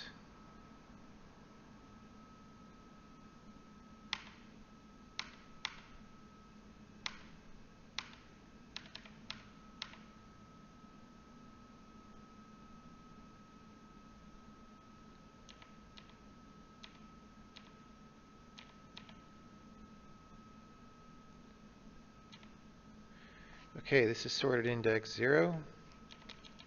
Go around, index 1. Now this is the one that I think is screwing up, right? Because the varargs index is 2. Is that right? Is varargs is true? Varargs argument index is 2. Okay. Not a name? Not a name.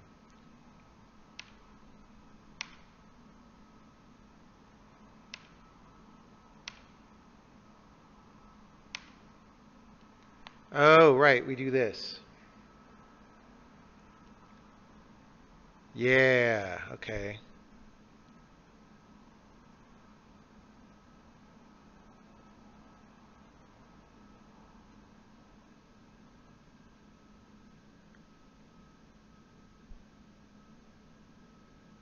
Right. So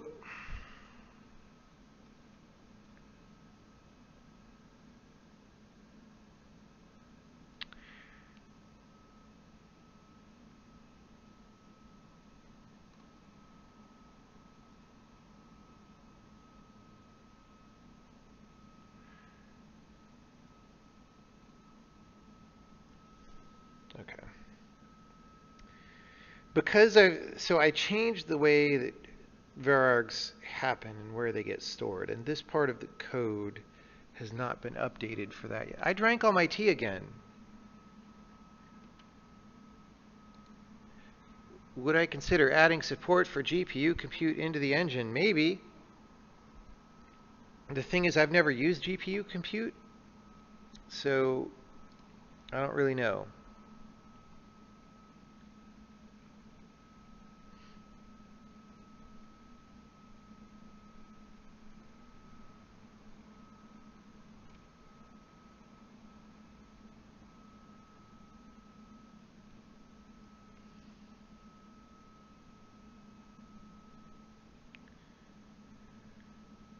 Utilize the video card to leverage the power of the card. That's just, yeah, no, that's not really a language feature for the most part.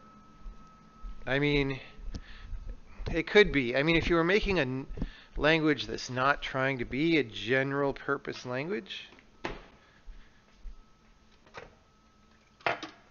that like flows more easily between CPU and GPU, I could see that, but have fun with that, because that's a nightmare.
Anyway, so what I was doing with arguments before, part of the point was it was removing complexity from the type checker, and hopefully the total amount of complexity will be less, but it means at least some of the complexity gets moved to later in the pipeline into bytecode. So in this part of the code where I'm crashing, it's because I haven't yet done the thing that I need to do here with the new way varargs are being handled, which is to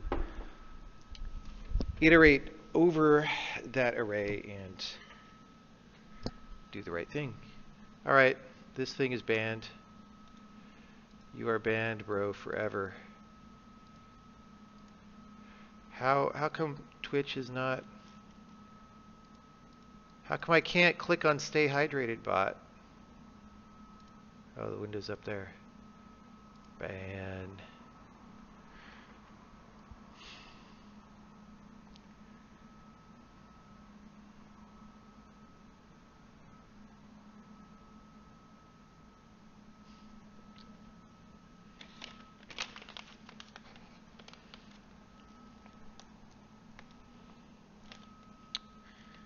Banned.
News flash.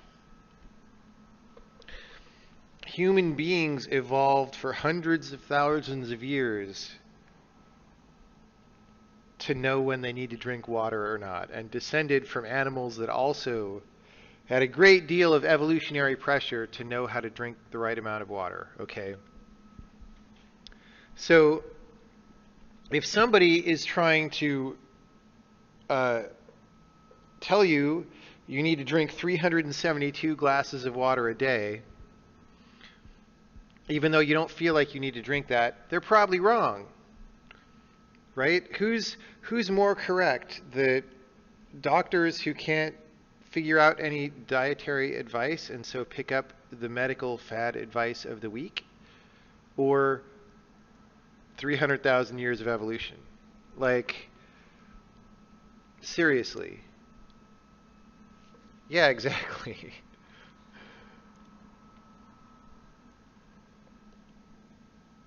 It's like the people who say, don't touch your lips because you'll get sick. It's like, okay, that sounds like it makes sense, but think about what evolution means with respect to that.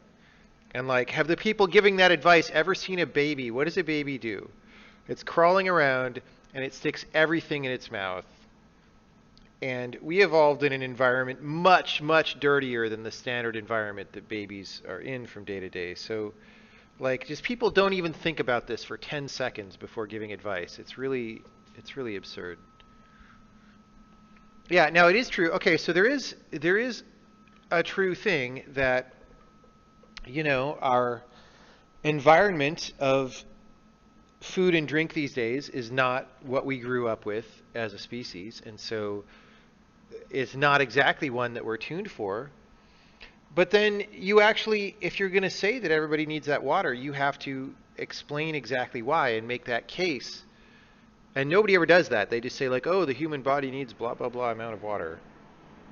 It's nonsensical. It's really bad.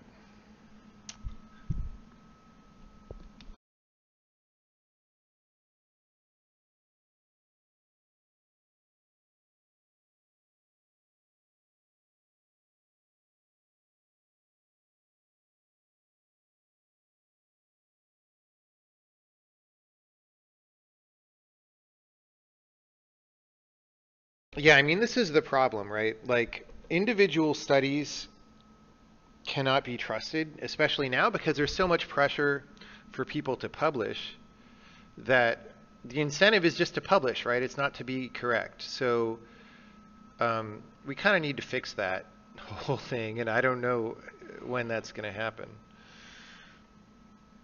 So, you know, you know,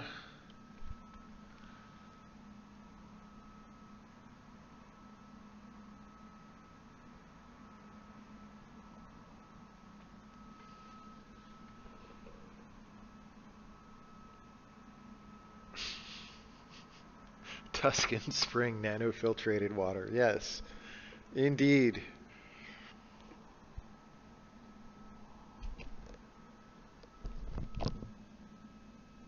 Man, that noise is still bugging me.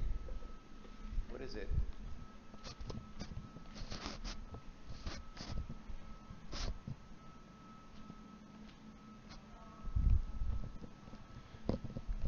It's just weird enough sonically, and my office is reflective enough that I can't tell where it's coming from. Is it outside? Oh, it's outside. Someone's running something outside. Whatever.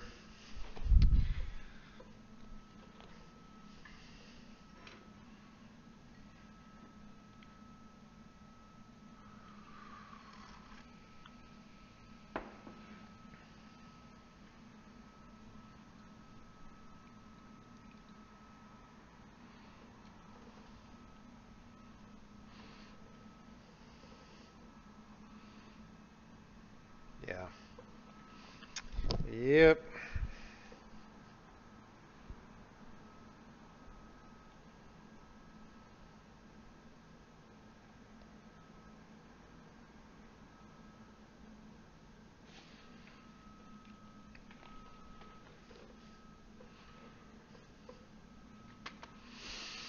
So I got to do some things here, and the things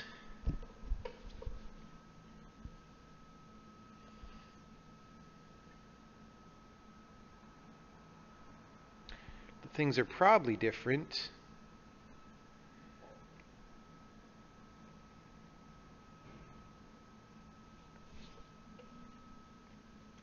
Okay, we already made vararg's array register. That's good.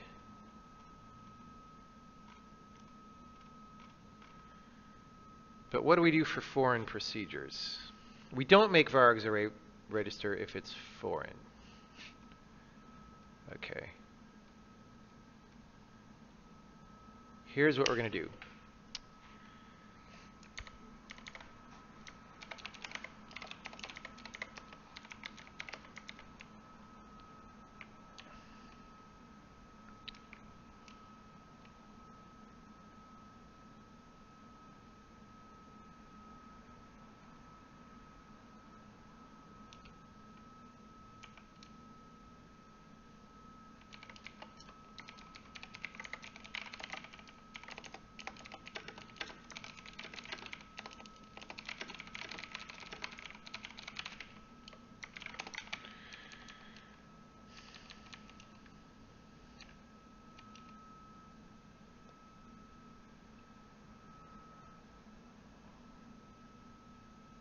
Okay.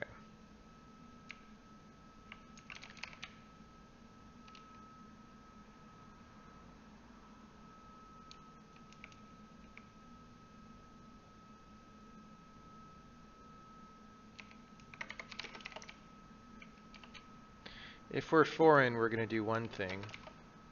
Well, if we're not foreign, we'll do all this. How's that?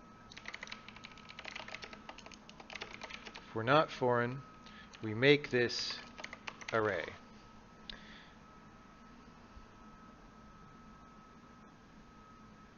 Oh yeah. We'll just do this. Okay, if we're foreign, we will do the following. Array int foreign varargs array.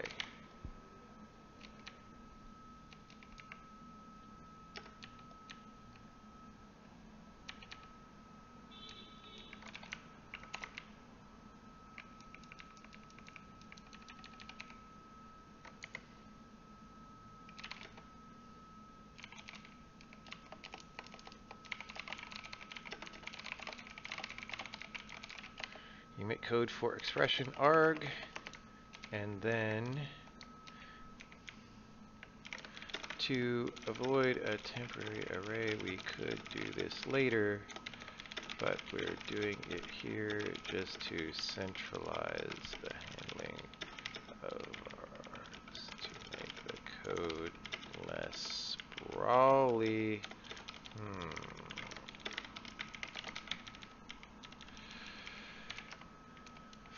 Foreign varargs dot add arg register. Okay. So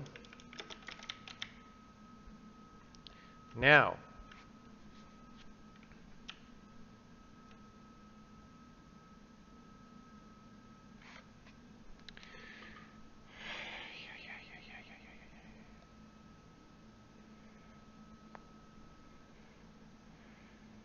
if we're varargs, if we're foreign, then it has to be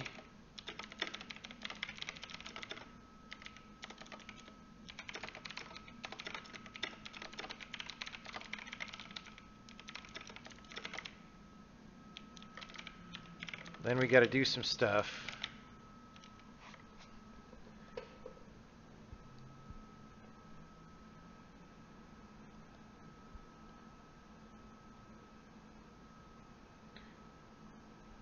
Oh man, this stuff is annoying, but we probably got to do it up there.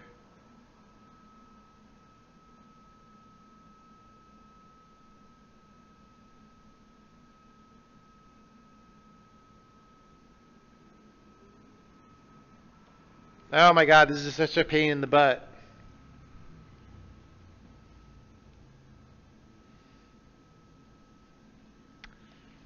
This is such pain in the butt. Because the amount of stuff down here is non-trivial, so I don't want to paste it again up here. I basically want to call bytecode poke argument for all these things. I don't want to put this into a macro, because that's ugly.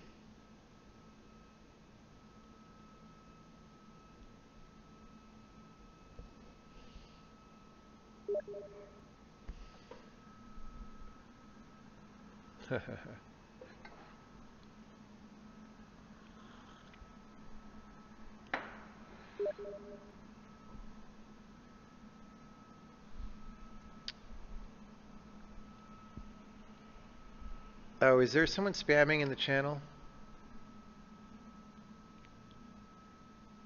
What's going on?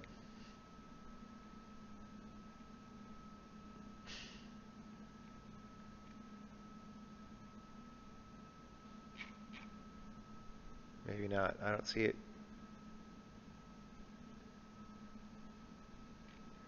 Oh, it's a video. Okay. Usually when people are talking about videos in the channel, it's a spam thing.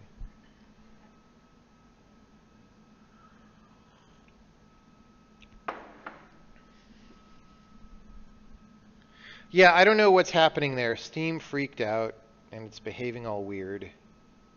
It like the normal game library window is like not appearing anymore. So it's Steam. What do you want, man?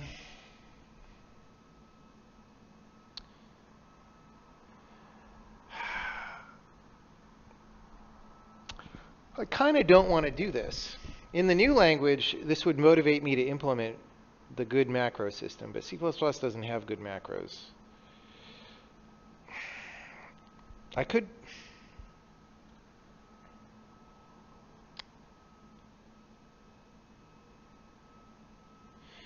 just put this in an inline procedure.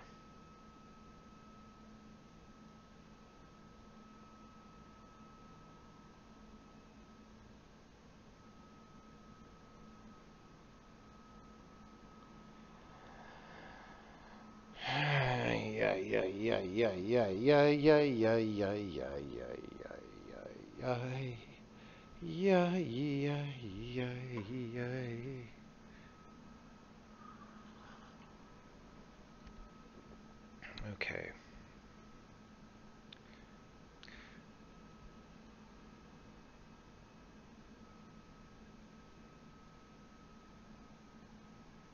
Oh, you know,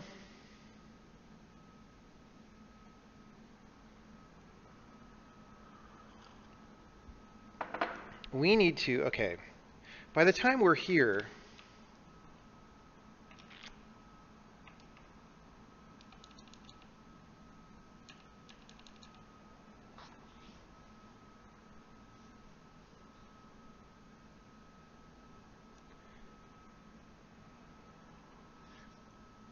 this is not true.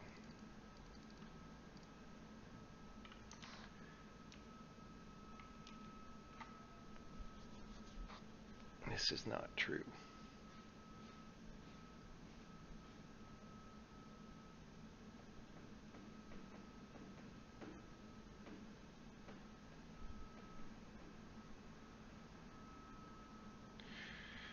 Okay. If I want to better assert here.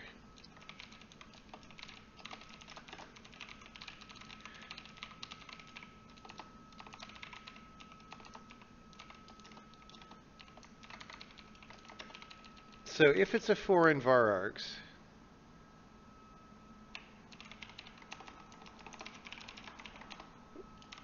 we're going to handle arguments in one way.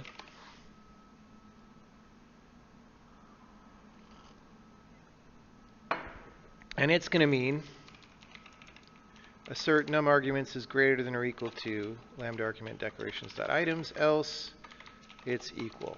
Now, the difference is going to be, we're not going to do this temporary vargs array register thing. We're going to say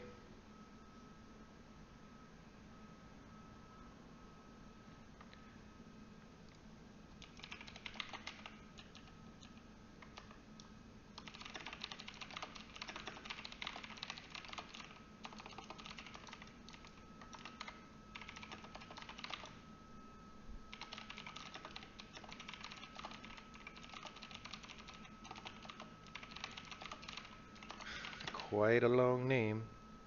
Okay, if we're foreign, we're not going to do this. We're going to sigh very loudly. And then we're going to do the following thing. For source argument list,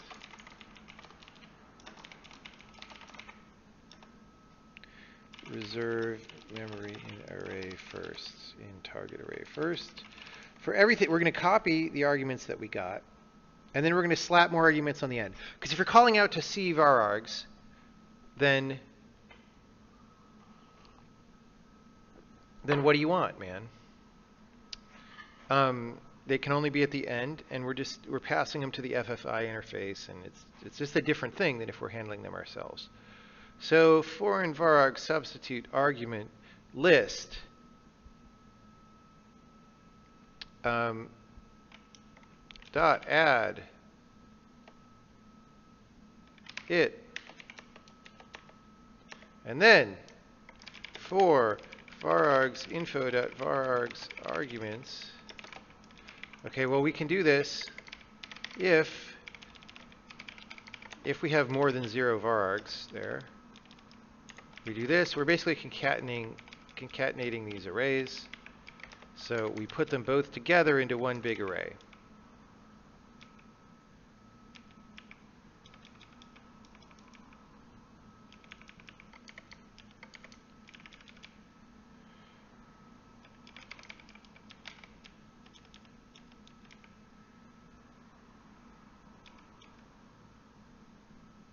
And we don't do any of this. We don't do that. Okay. So this loop, num arguments,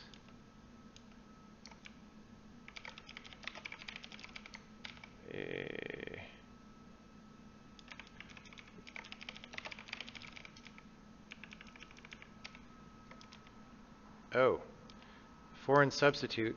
After we do this, we have to say argument list is and that. We swap it out for the new one. See what that does. Vargs array register undeclared. Oh yeah, because I didn't do the thing later. What, really? Definition. Okay, well, let's take care of this problem.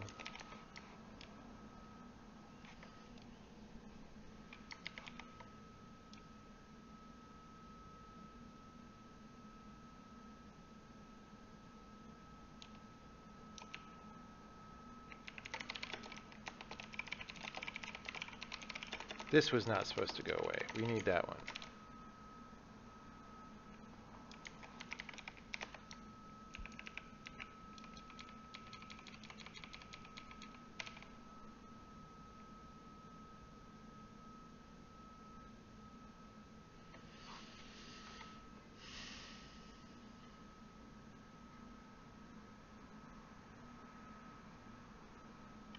Yeah.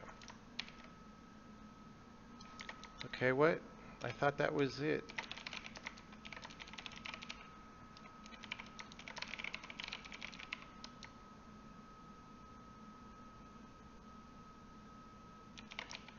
Contains varargs. Oh wait, type definition.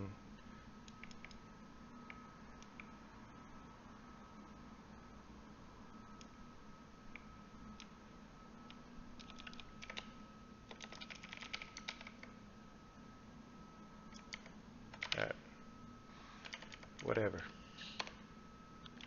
Still crash. No surprise. No surprise. Same place.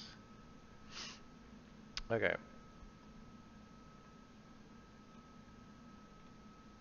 So we haven't changed the core issue here with all that. But why not? Oh, because... Right.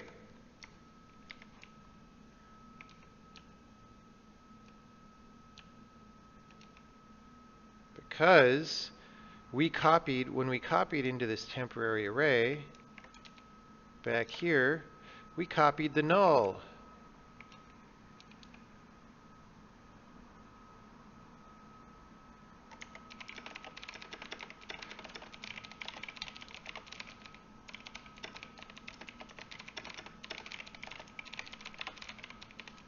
If I is equal to source argument list.items minus 1, just so we know we're not smoking crack, we're going to assert it is equal to null, else we add it.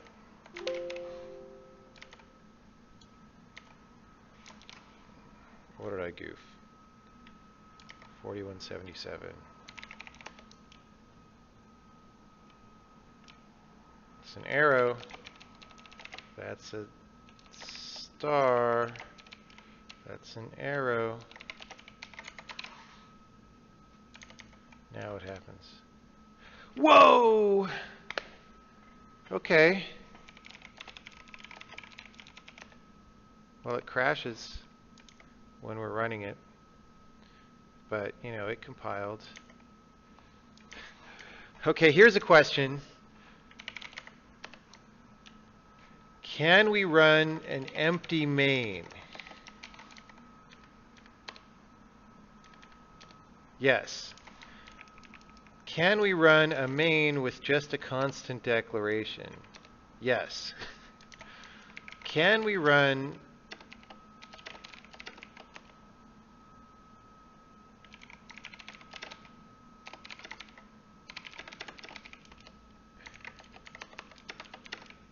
Can we call a procedure that's not varargs and has one argument? Yes. Problem is, I think if I try to call print, well, let's try it.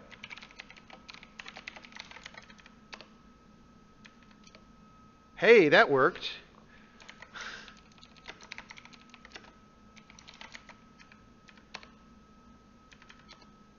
That didn't work. So yeah, we broke something. The problem is that print is pretty complicated, so it's not the right place. Let's try concatenate. So print with just one string works. So we could say S is concatenate hi print S.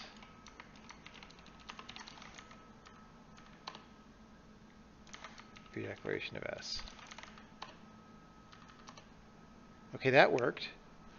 So we passed one argument to a varargs procedure and it worked. What about two arguments?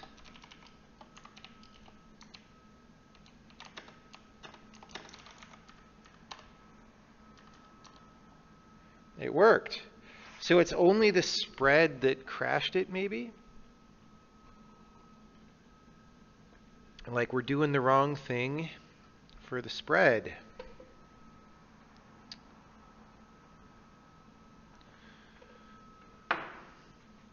Well, let's see if we can...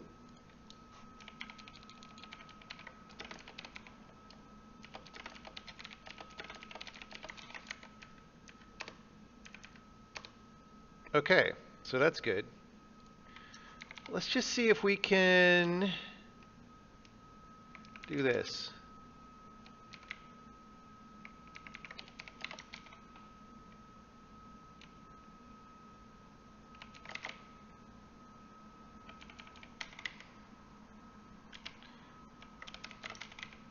I just want a little bit of victory before we dive back into the debugging.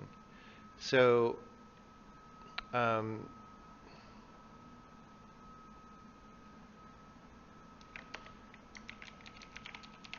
between .count times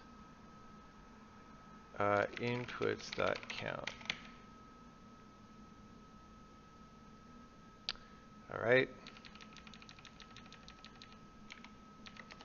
If between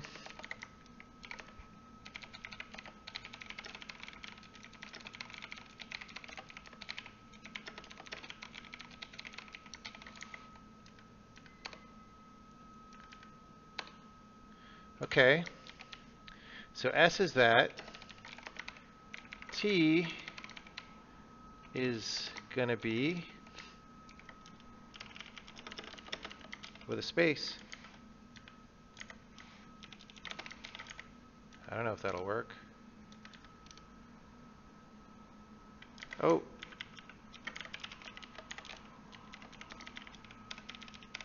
Dude, so we have an actual working feature, right?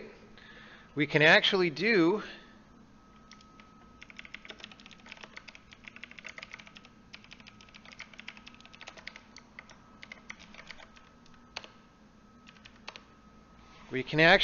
varargs with an argument afterward.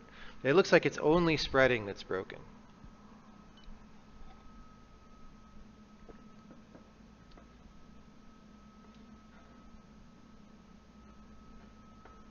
So that's good news. That is good news. Let's add another argument.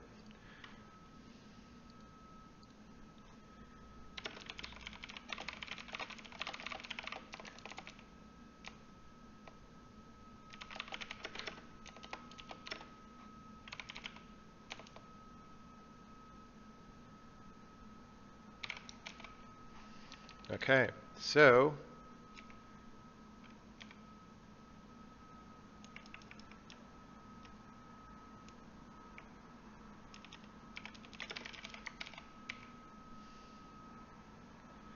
between string at end bytes is an int if between string at end bytes is equal to that, else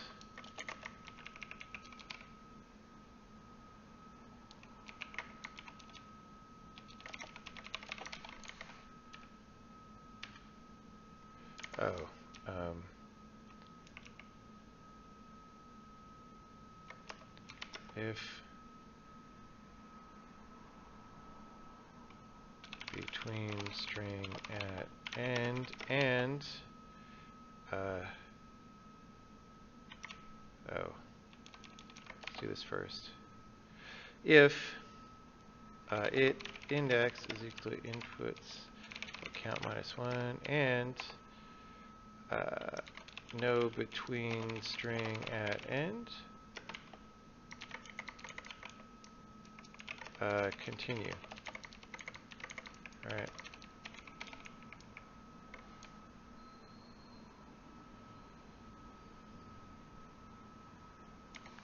Whatever. There's lots of ways you could do that Boolean logic there. Argument 7 is unnamed, but that is not permitted after names are used. Okay. Let's just make that an incomplete for now. We could fix that. That's just an error checking. That is goofball.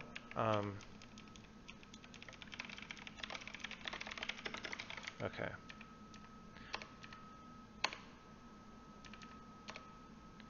There, look, it didn't put it at the end.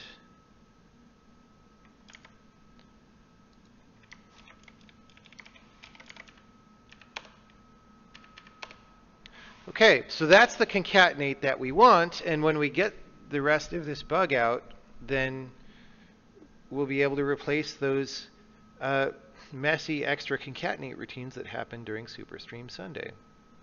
And that'll be very nice. So,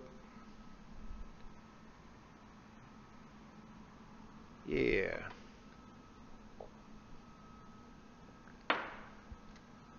Yeah, this is what we wanted all along. All along.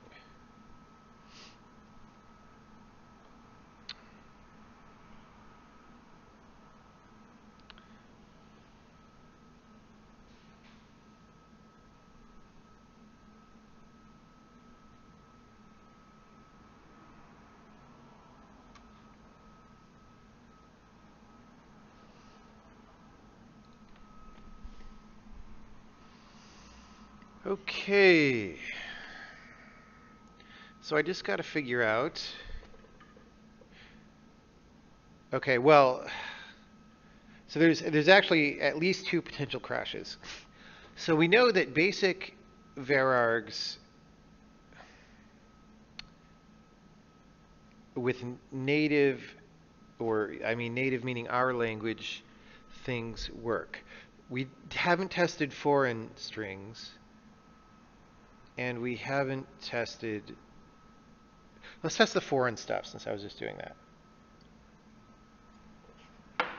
So we had this stb sprintf. So we'll say v is stb sprintf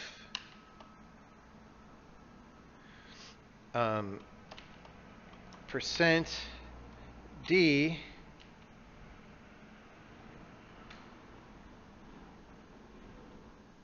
Wait, why is there two strings? Oh, because of the buffer. Buff is 100 U8. Buff.data percent D 333. Percent D, percent D, percent D. We'll test it. 444 555. We don't need a V. And then we say V is to string of buff dot data print V. All right. STB sprintf. It's called STB SP. I don't know why he did that. Why isn't it just STB? Pointer versus non-pointer, right? We're going to fix that later, I think. Ah, okay, so the foreign thing doesn't work. Let's fix that. Doo-doo-doo. Num arguments is 5, which 1, 2, 3, 4, 5. Yep. Okay.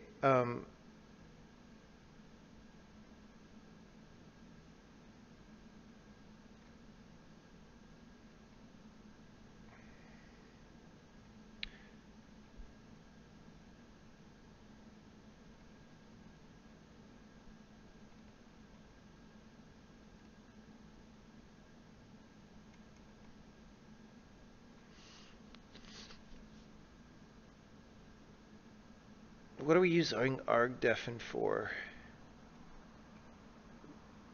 Big argument detection. Okay. So this can be massaged a little bit anyway. So 4269. If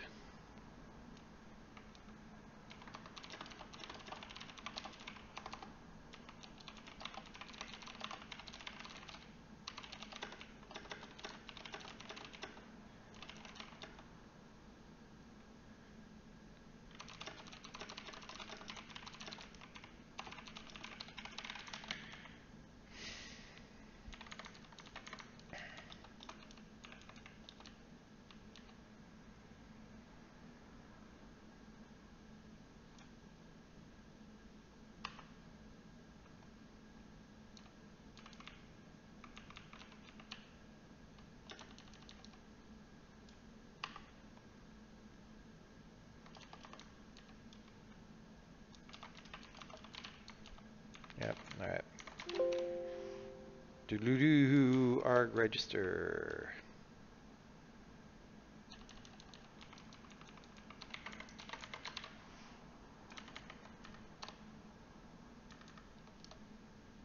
Hey, that worked. See? Let's see if print works. It probably doesn't still. Like print.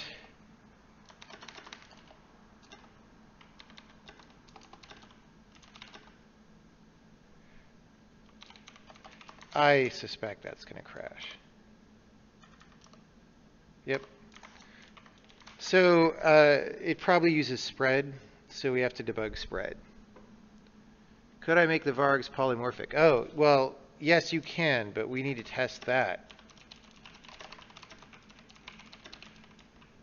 But I want to at least get this working first, before we get fancy. Have I done any videos on a good way to architect large projects like my game engine? I mean, I've had loose discussions about it. I haven't had like a formal thing. I don't believe in architecture in the general sense that way. Like there isn't a general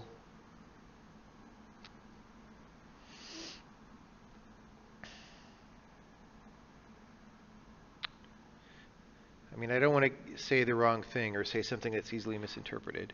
I mean, I definitely have a way that I do it. So there is some kind of way, but it has to pay attention to each specific project. Like if you try to architect one project the way that you would another one, it may be inappropriate and you may fail. So there's a way of being sensitive to what the project needs. And I mean, I learned that through experience. I wish I had learned that in school, but it was never the kind of thing that they taught.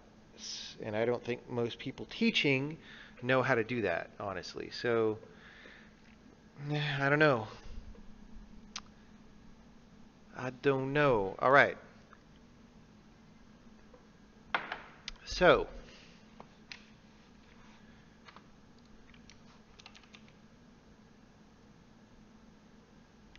well, let's go back to our spread.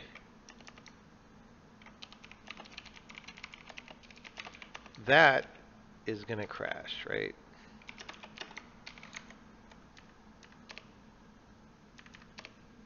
No. Really? Maybe it crashes when I print it? Huh. Okay. Interesting.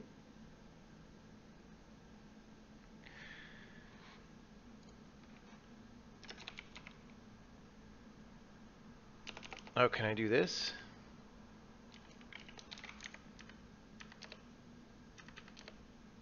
Look at that. How great is that? So, spread at least kind of works. What if we go to the old concatenate? Was it the spread working because we put arguments after? No? All right.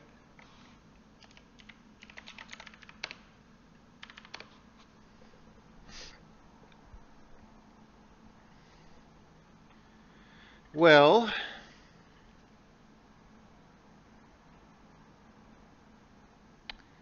so print still dies. We could just debug it, just pop out the debugger. Let's see if we can, let's take it step by step. Can we print integers?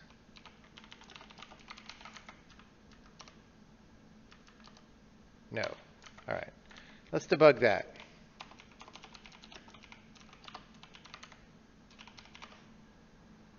Oh, it's running 2015. Well, we'll see what happens. Exception thrown. Print item to builder. Oh, don't show me the disassembly. All right. Print item to builder.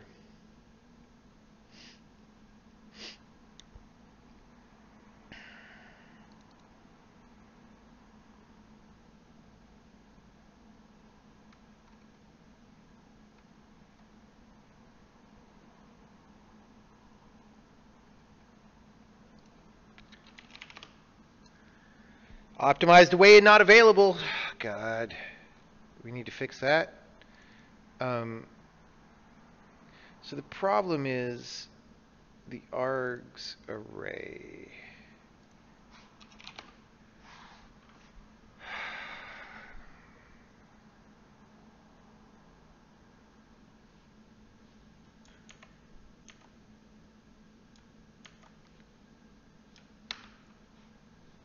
I need to send an email for a second about this.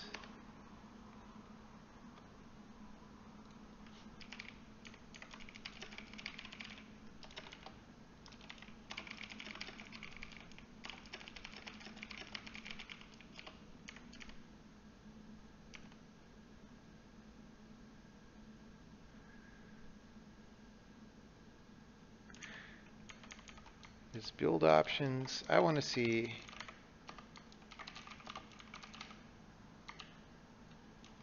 says optimization level debug. All right, by default.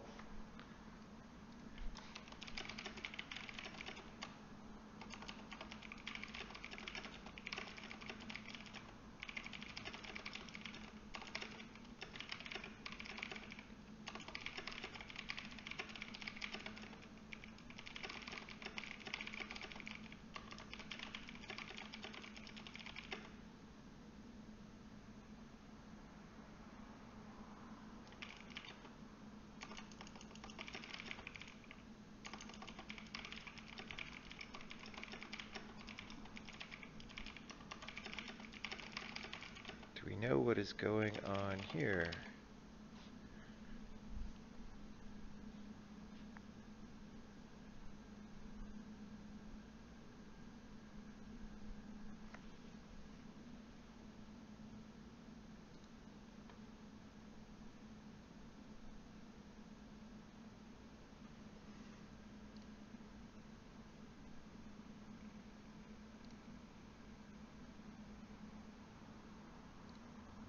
All right.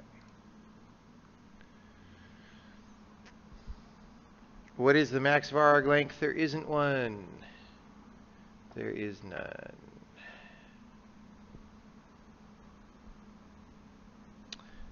All right. So, well, we can't really debug, unfortunately, as much as I would like to.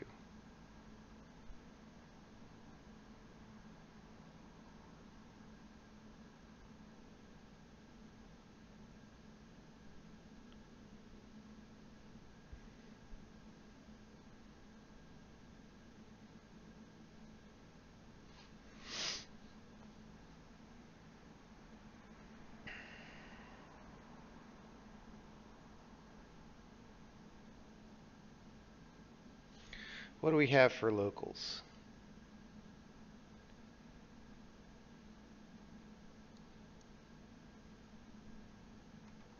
All right.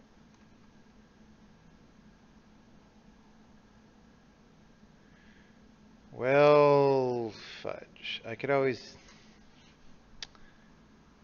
Okay, well, we can assume that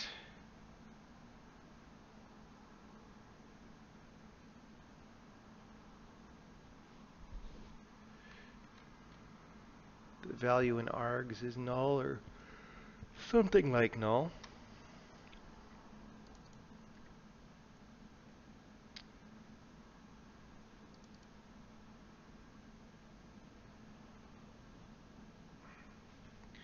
Or it's not...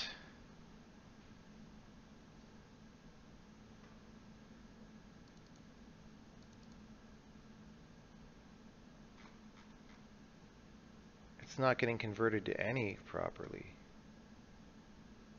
That could be happening.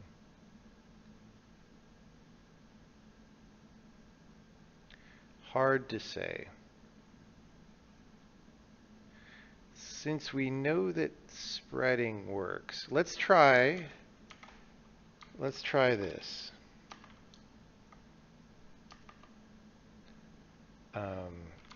Test args is ... any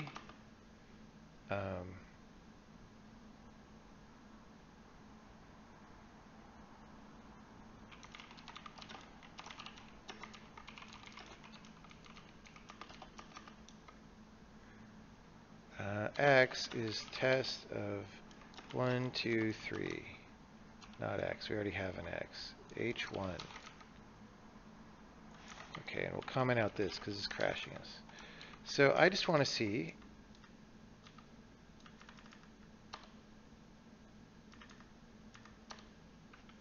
Okay, that didn't crash anything. And then how do I print?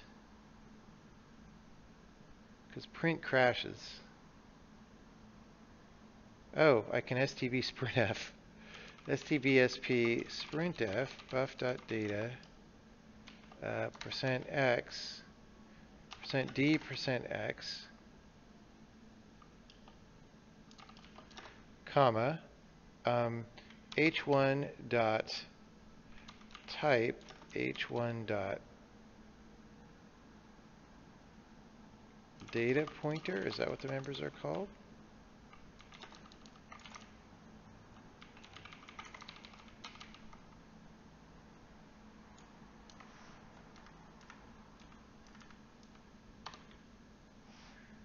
Data pointer is not a member of any. What's it called? Value pointer. Value pointer. Value pointer. Pointer is non-pointer, right? Because I got to do this. We will fix that. 1 and 3. Okay.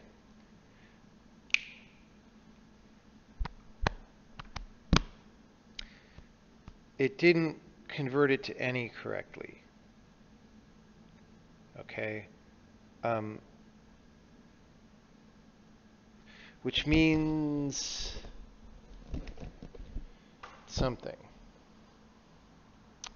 But that's fine. We can break in emit code for procedure call at line. Oh. The 3 is the length of the varargs array? Like, is it going to be 4 now? Yeah.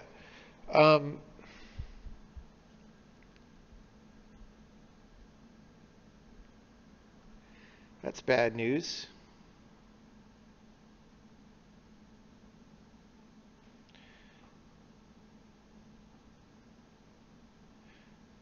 I mean, it's not really that bad, but let's just see what's going on. Line 81. Emit code for procedure call. We may have failed to coerce them to any. Call line number is 81. Hate this. Call line number is equal to 81. All right.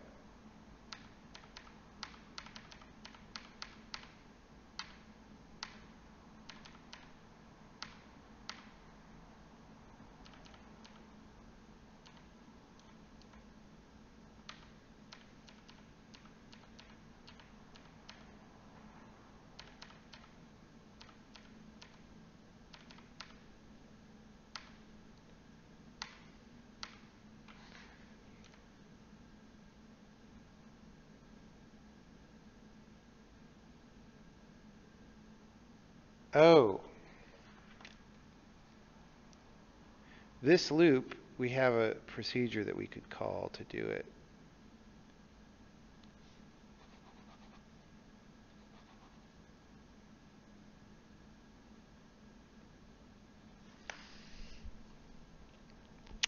So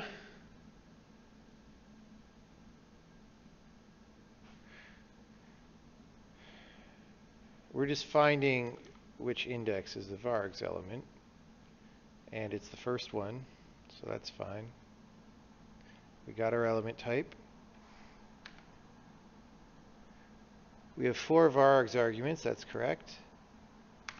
It's not foreign, that's correct. We're making an array.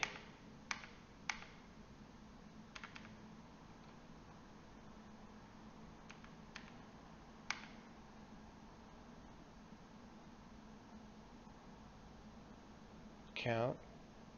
Stack allocation. Okay. What is this arg?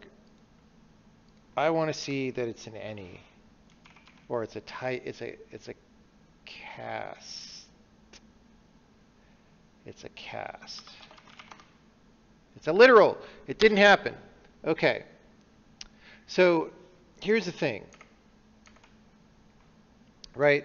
So test here is an array of any, and any is this thing, and the compiler is supposed to cast us to that.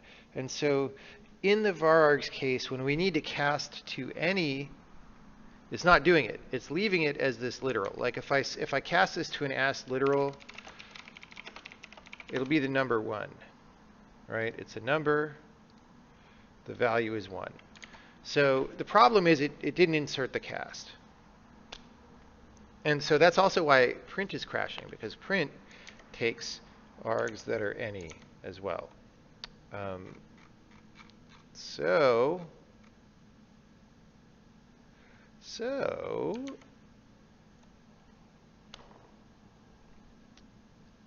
we gotta break in the type check. Cite arrow S. Instead of breaking on the line number, let's get more accurate about it. Okay, so of course, because of this confusion about type check arguments versus what was the other thing.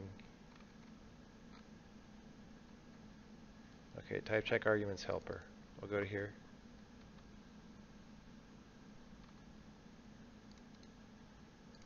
Cite arrow S is equal to this.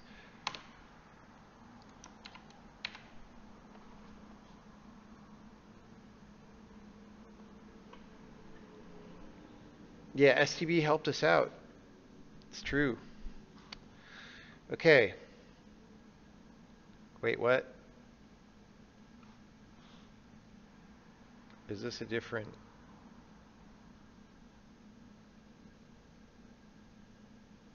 Which breakpoint is this? No breakpoint. All right.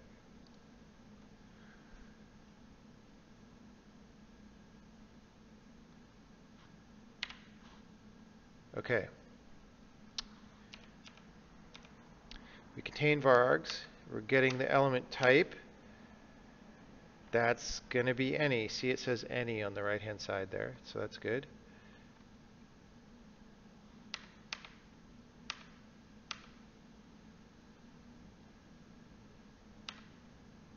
We're just continuing. Okay, that's the problem right there.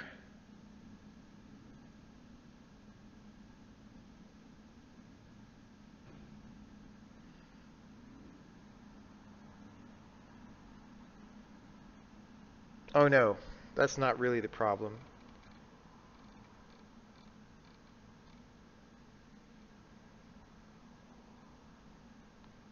We do it down here.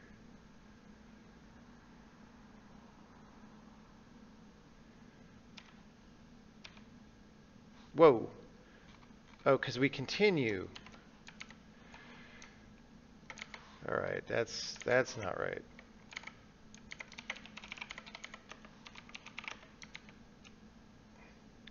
So we did this thing where we continue.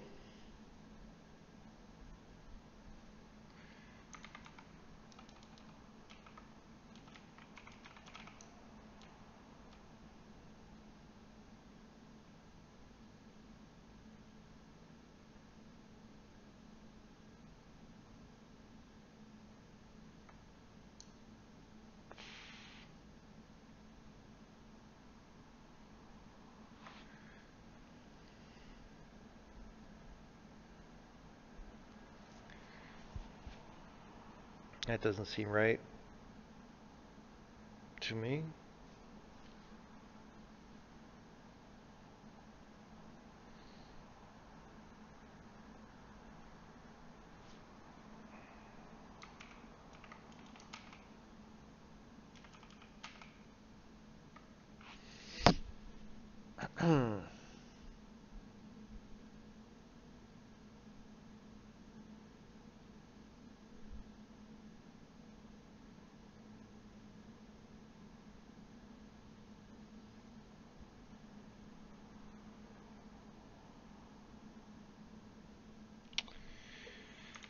whole polymorph matching thing is just making it more complicated. Because here, we're expecting to be here in the same case that we're continuing here on. And the reason we're continuing here is so we don't do this stuff. It may be that this just never fired before.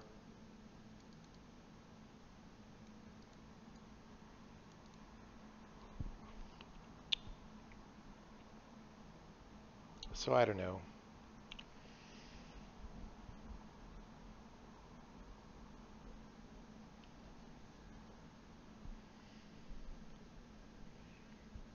So all this type wanted stuff.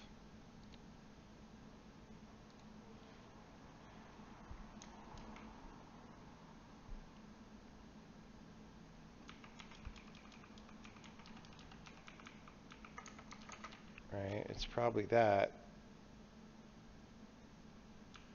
can go in there, I assume.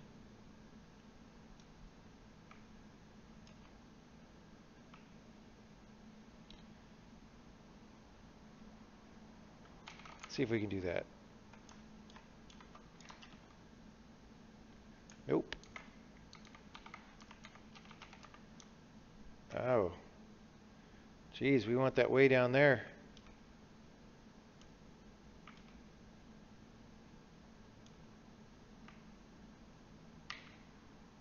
All right. This is just complicated enough to be confusing to me. It's no surprise.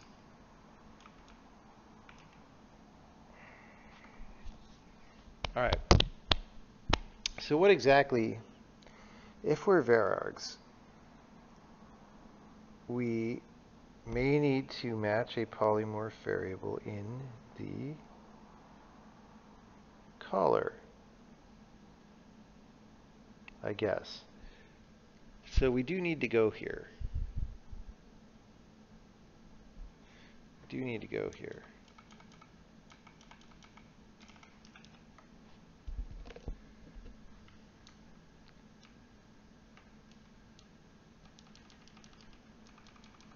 We can move this up, and we can say we've got a type wanted.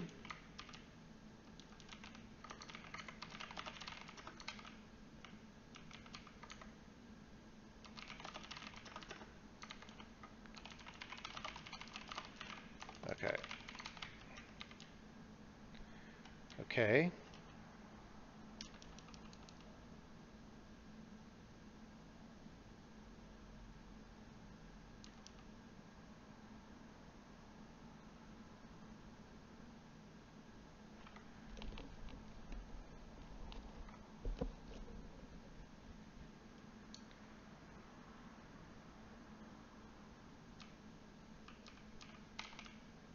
Okay.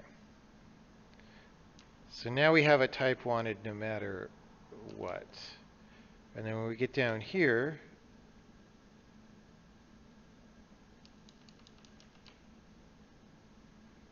I mean, type wanted and varargs element type are the same. It's fine. I don't know. Oh, that's not good. That's not good. Oh, type given. All right. Well, that's straightforward enough.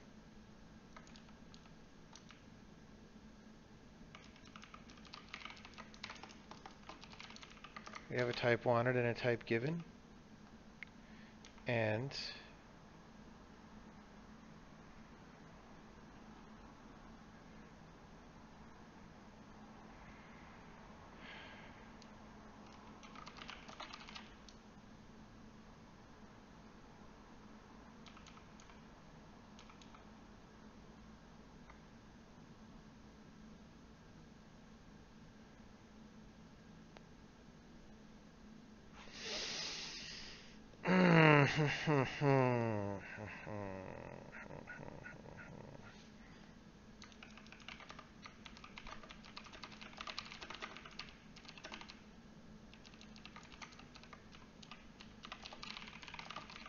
little dicey because we're shadowing type given here, but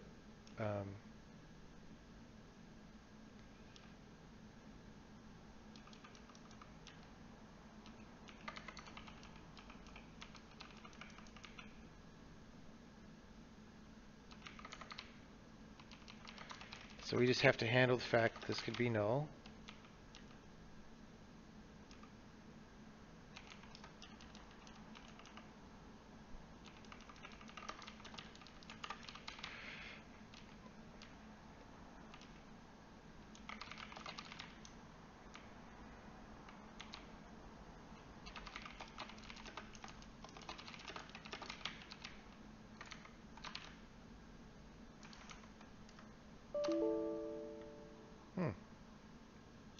Where's that? Report no label. Oh, I'm passing the arg site.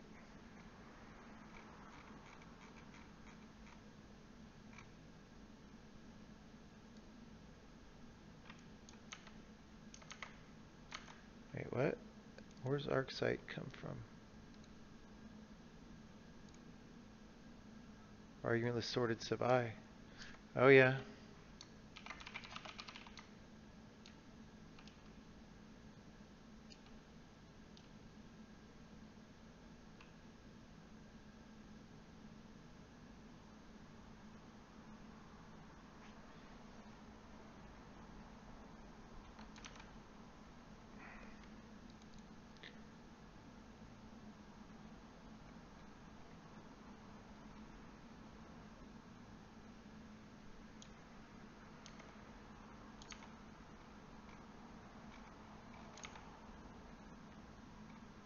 Okay, so we're way down there. But here,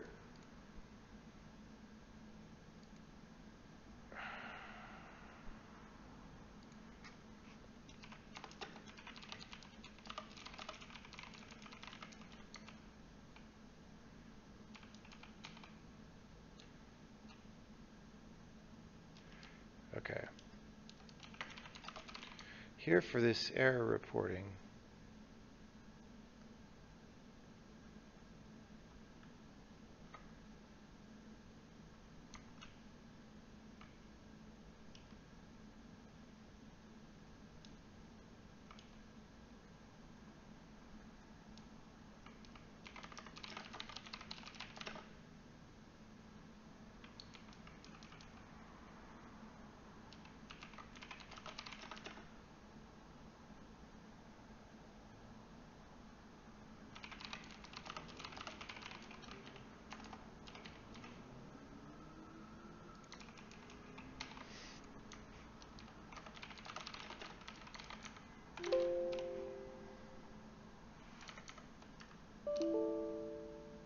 really?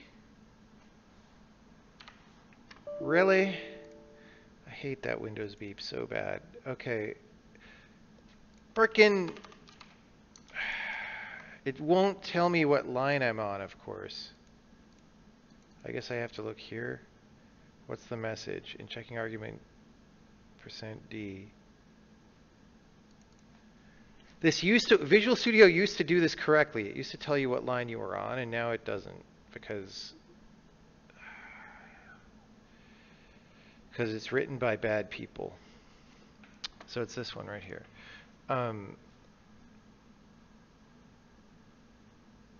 Why is argsite null? I thought I set it.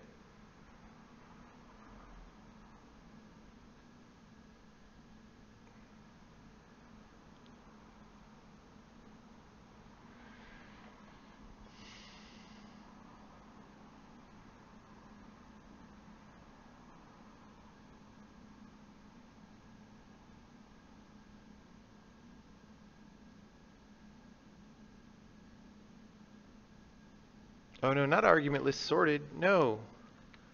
No, this isn't what I want. Oh, here it's fine.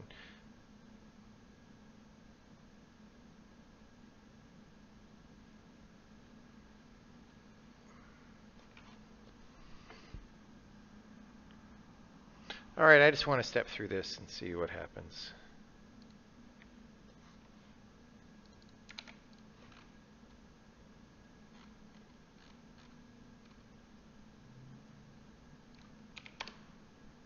I is 0, all right.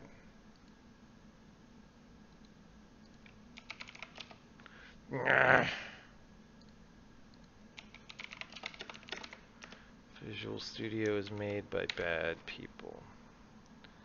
Alright, so we got a type given.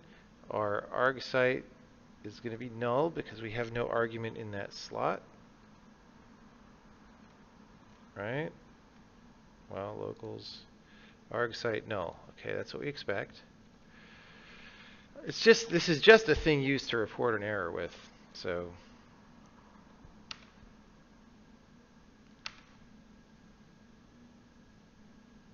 Okay.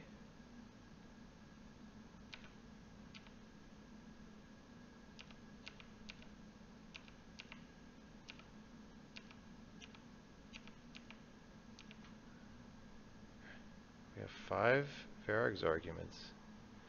Why do we have 5? Hold on.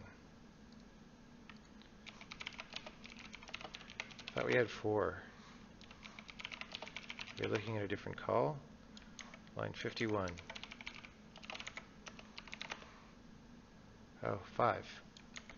Hi there, my main man. Okay, so we broke something that used to work, actually. But that's okay, because it'll work better in the end. Okay, so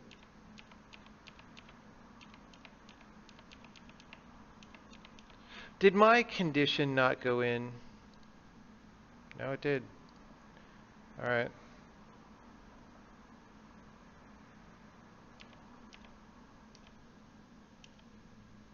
So matching is true. Wait, what?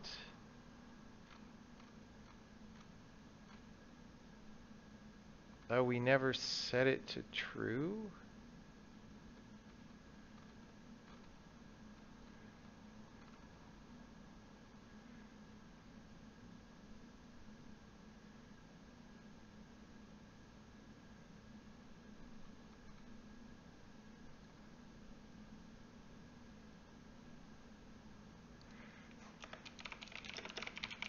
I think we want that. I don't know. This whole way that I'm doing this is confusing. Type given is being used without being initialized. Wait. No, no, no. Ignore that. Line 1744. That's a good check. I appreciate that. We're going to have to implement that for sure.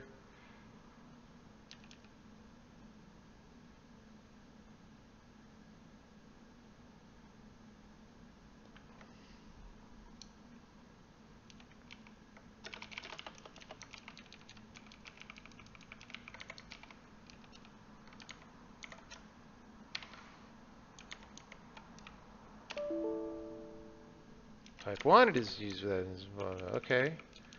Obviously.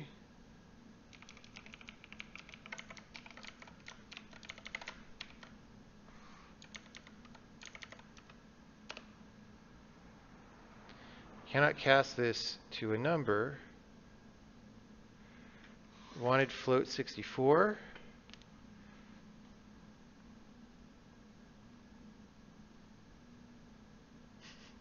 That's just us having the incorrect index.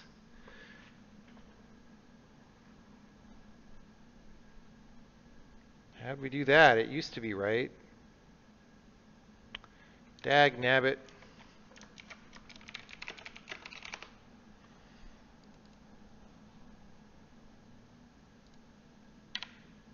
Doo-doo-doo. Oh, it didn't make the noise yet. Doo-doo-doo. No, not yet. Doo-doo-doo. Not yet. Doo-doo-doo. Oh, it doesn't on the breakpoint. It's only if I let it assert. All right.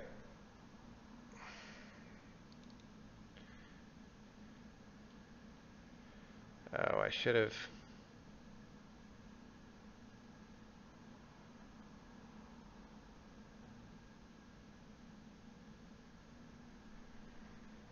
Wait, I is 0?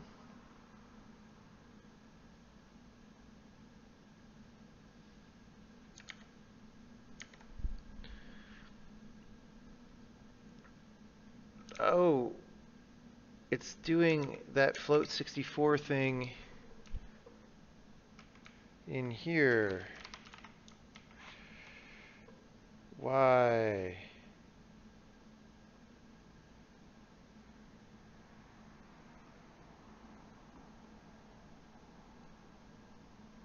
Why would it do that?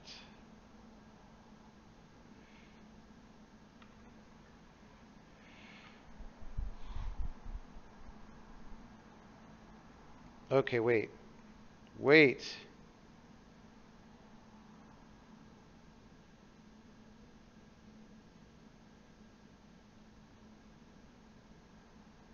This is totally wrong.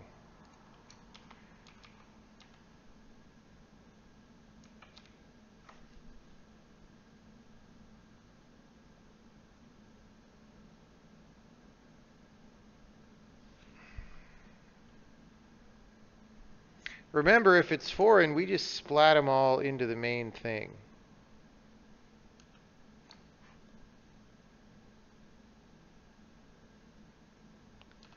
If it's foreign,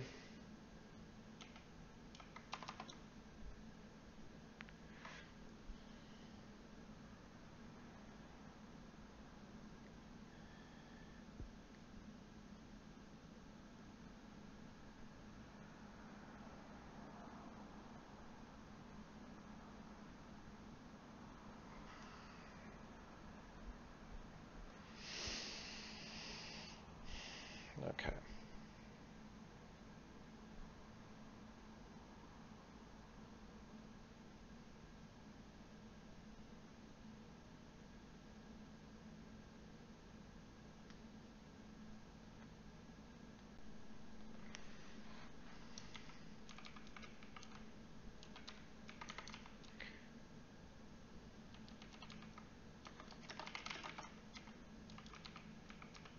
Okay.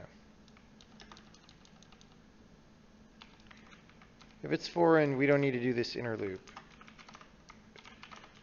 We don't need to loop over var's arguments since they are already appended into argument list sorted, bro. So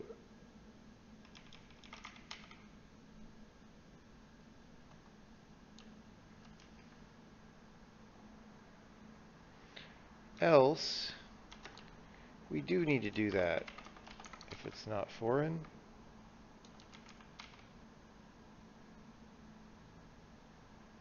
Except, what the hell is this?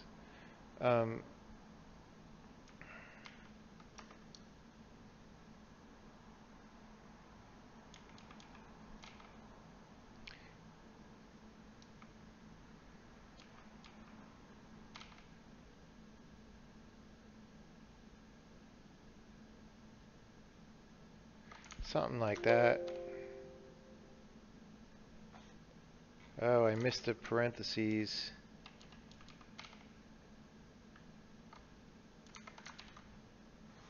I screwed something up still, for sure. Yep, I've got this. Argside is still null. What is my problem with this variable?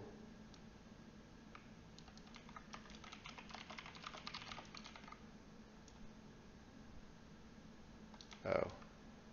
No, it should be. It should be. What is going on? Doo-doo-doo. Doo-doo-doo. Torturing you with terrible sound effects. We're not matching. We knew that. I is equal to this. We're not foreign. Oh, I forgot this whole thing. Matching equals true unless we say it's false. Okay, new problem. New problem. Type given is null. Okay.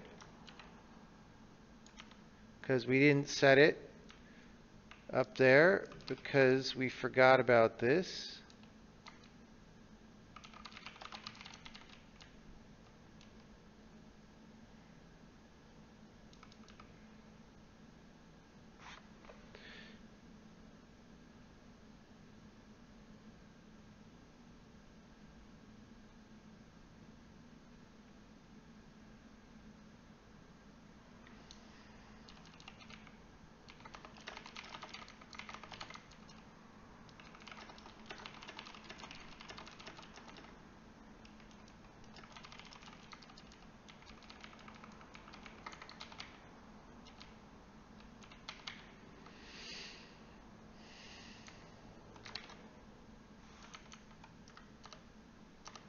I broke it so bad. We had a running program and I just destroyed it.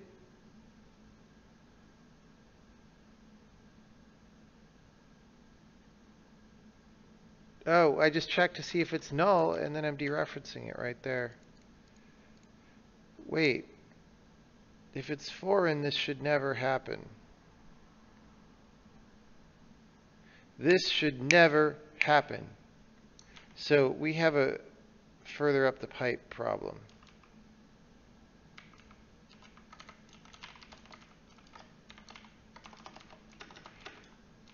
Foreign calls should have all their varargs put into argument list sorted.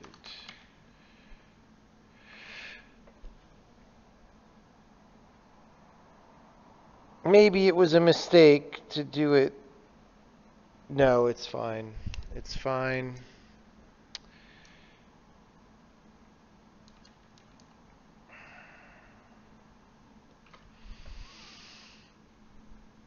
This seems too complicated again. I'm just going to make it work, but sometimes you're doing a thing that's supposed to be simpler and you're like, this isn't simpler.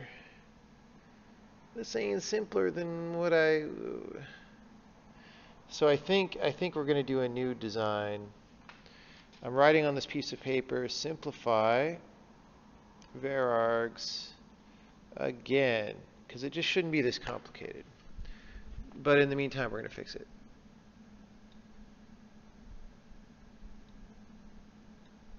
All right.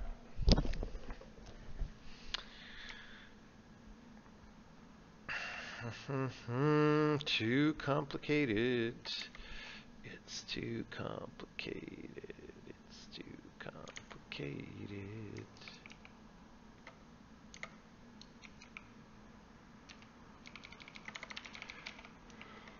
Okay, so that assert will go off. Do. Okay, so we're going to see...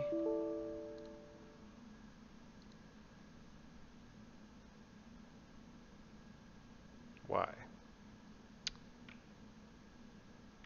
Well, we kind of know why. We could go look first.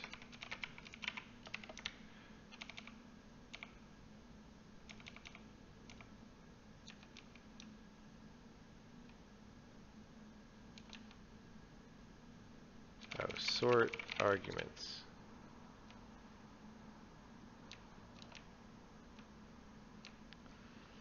Okay.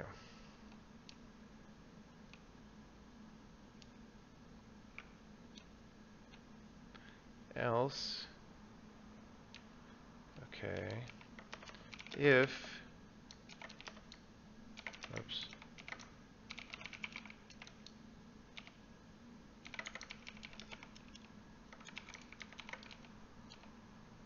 what is our lambda called here?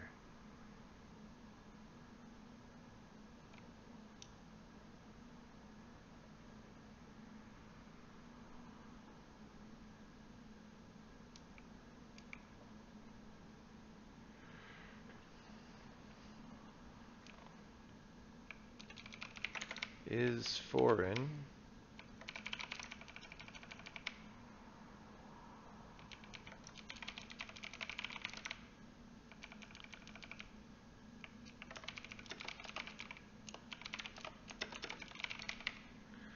okay, if, so simplify varargs again, because C version always wants contiguous arguments.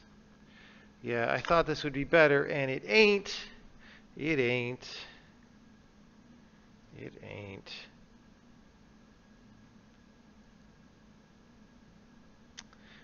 In fact, I kind of just want to get it back to where it was an hour ago or whatever. And then maybe we'll call the stream for now, and then maybe tomorrow I'll fix it, because doing it the new way.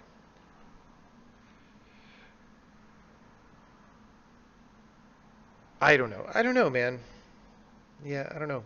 All right. vargs result, vargs arguments dot, what was I doing? Oh, if is foreign, we need the arguments all lined up for foreign procedures.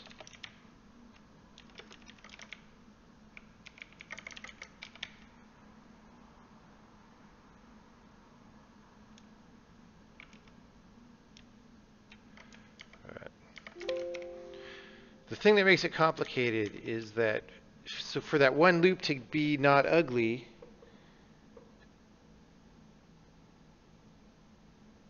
we want to pack all these procedures together for foreign guys. But if we're, then we're handling foreign guys very differently from non-foreign. Look at what a disaster this is. We had it basically running, and then I changed some things, and now it's awful.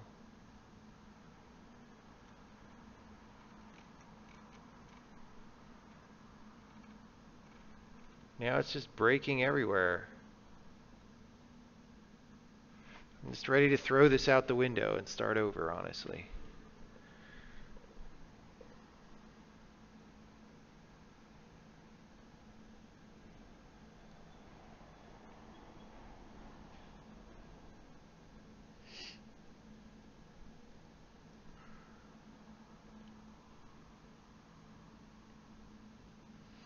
I mean, a lot of the work that I did carries over. So I still have this vargs info struct that I pass everywhere. That's fine.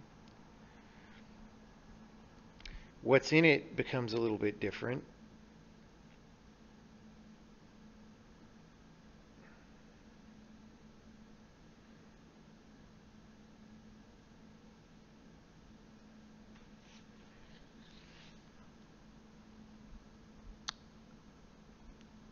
Yeah, you know what?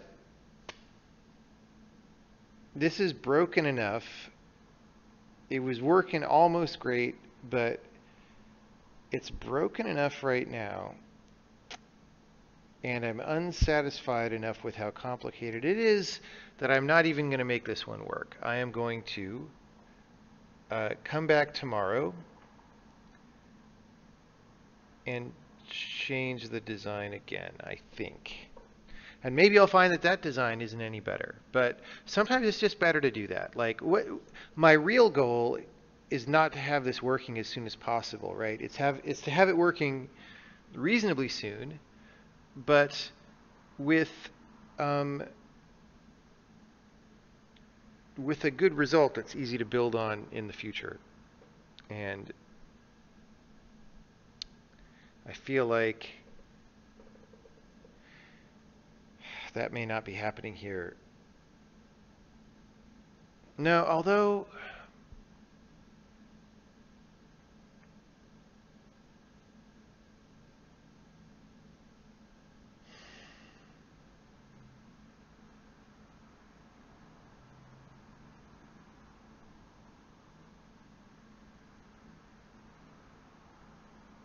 see, I never checked it in when it was mostly working because it wasn't fully working. Maybe I should have made a local thinger.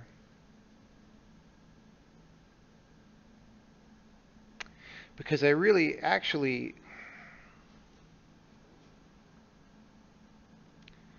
what I feel like the right thing to do is go back to the design that I had when it was almost working.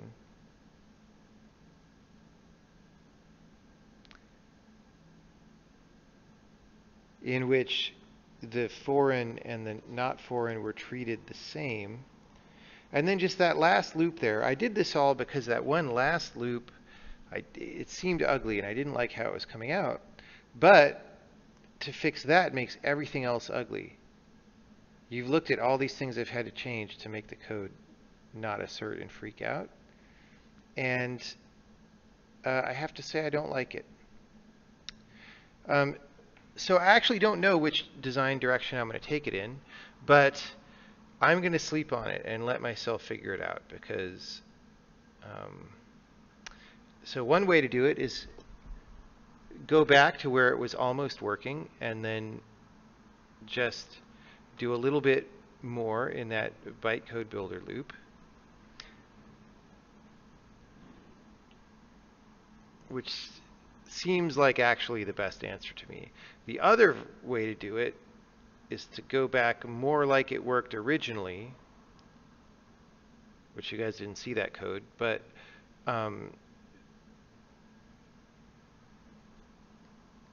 more like it worked originally, and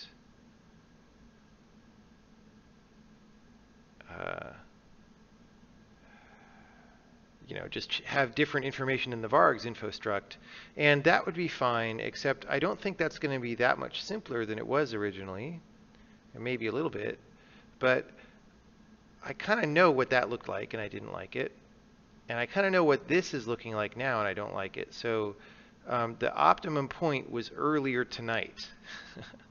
So I'm going to sleep on it, and assuming I don't change my mind, then tomorrow I'm going to go back to where we were earlier tonight.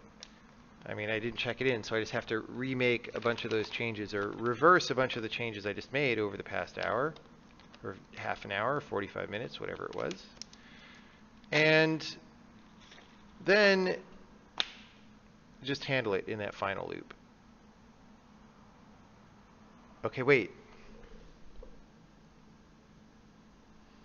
No, it wasn't the final loop that was wrong. I was thinking of a different thing, because we got foreign stuff working. The part that was wrong was things were not getting coerced to any.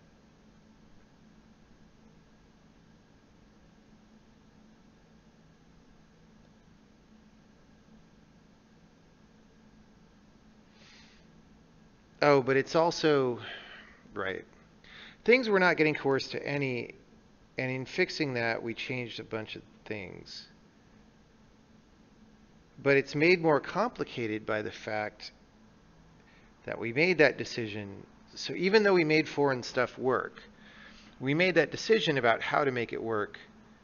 That's just making all this other code more complicated. And I don't like it. I don't like it.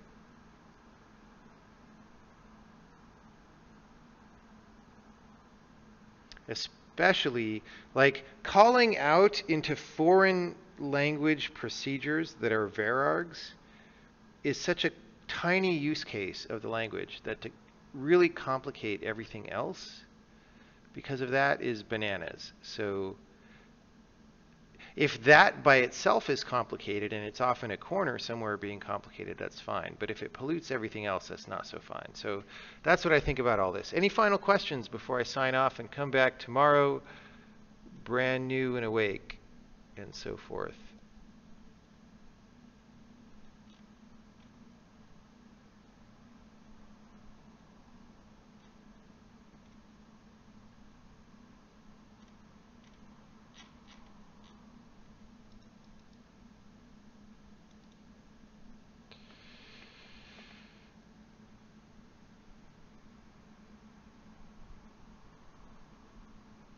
No, I'm glad you liked that prototypes talk.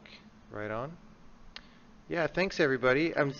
I wish it had been a more action-packed stream and that we had gotten all the way to the new design. You saw it get almost all the way there, those of you who watched the stream, mostly through. We have it almost working. If I just rewind back to that point, the only thing that wasn't working was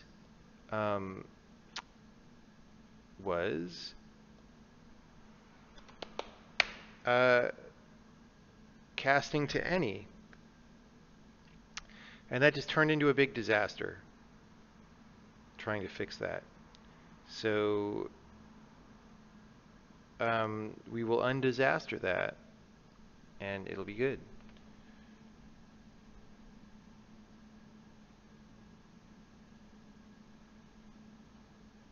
Watching the launch tomorrow, of course, I hope.